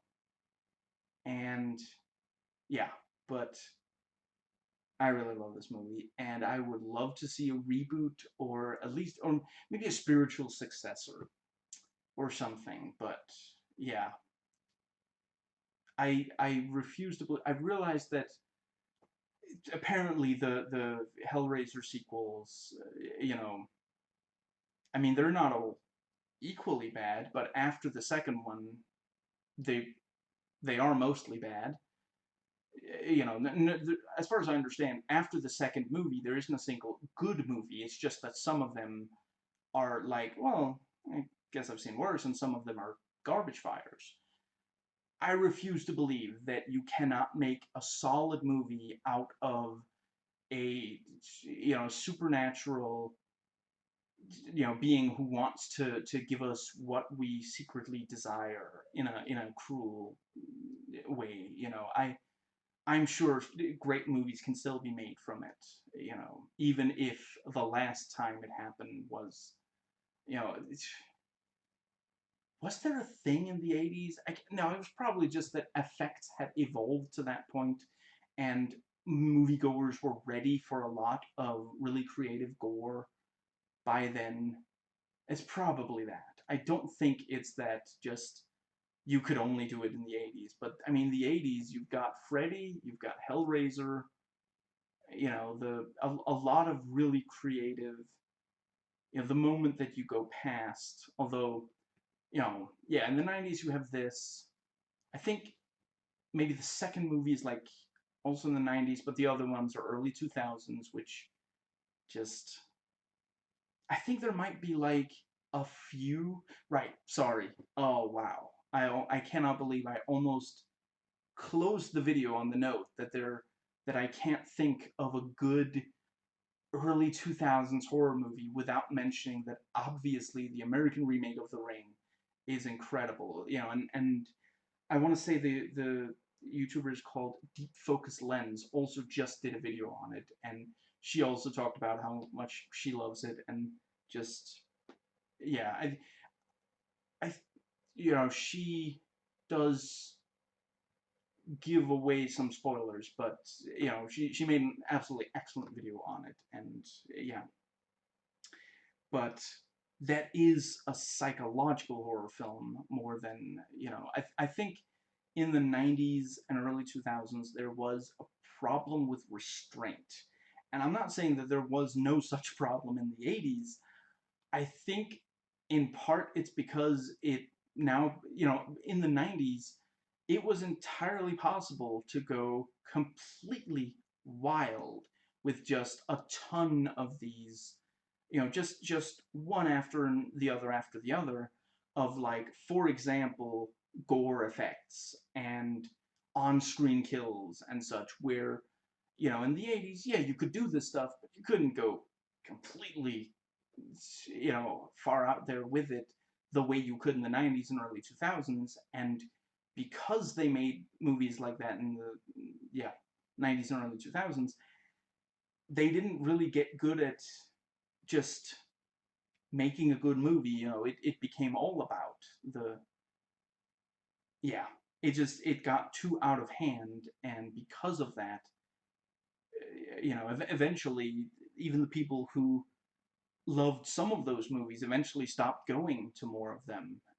They didn't make enough money. It's not like bad movies never make money. Let's see. Should I give an example and tick off a bunch of fans of that? I mean, no, I think I'm just gonna leave that. Yeah, I'm really glad that we are getting great horror movies again. I have watched a few of the ones that were released after the early 2000s, such as Sinister, which I maintain has very little with it that isn't amazing. Almost everything about that movie is amazing. And, I already mentioned I love 2018 Halloween. I think we're looking at that the 2020s will also have some great horror movies. I realize it's heresy to say, but I haven't yet watched Get Out or Us. I will, I swear. But I don't watch very many horror movies in theaters. But they sound amazing, and I I really love getting new voices in horror, because there's such interesting ideas. I'm not going to spoil those movies here, but I know I have heard spoilers for them, and they both sound like such incredible. Just, how do you come up with this stuff? But, you know, I mean, I realize some people are gonna get angry when I say this, but yeah, I think you might need a non-white perspective to come up with something like that. And then you have, one of my personal favorite horror movies of all time, The Babadook, which, I mean, yeah, I think that needed a non-male perspective. I think it it took a woman to come up with that. Yeah, and it's one of the best concepts and executions of concept that I've seen in an extremely long time. So yeah, I'm really glad that we're finally getting more diverse, and everyone's stopped watching the video. Okay, yeah, the I am going to, yeah, I don't have anything clever to end on saying, I don't think. So, I hope you enjoyed watching, as I enjoyed watching and recording. Be careful what you wish for. I will catch you next time.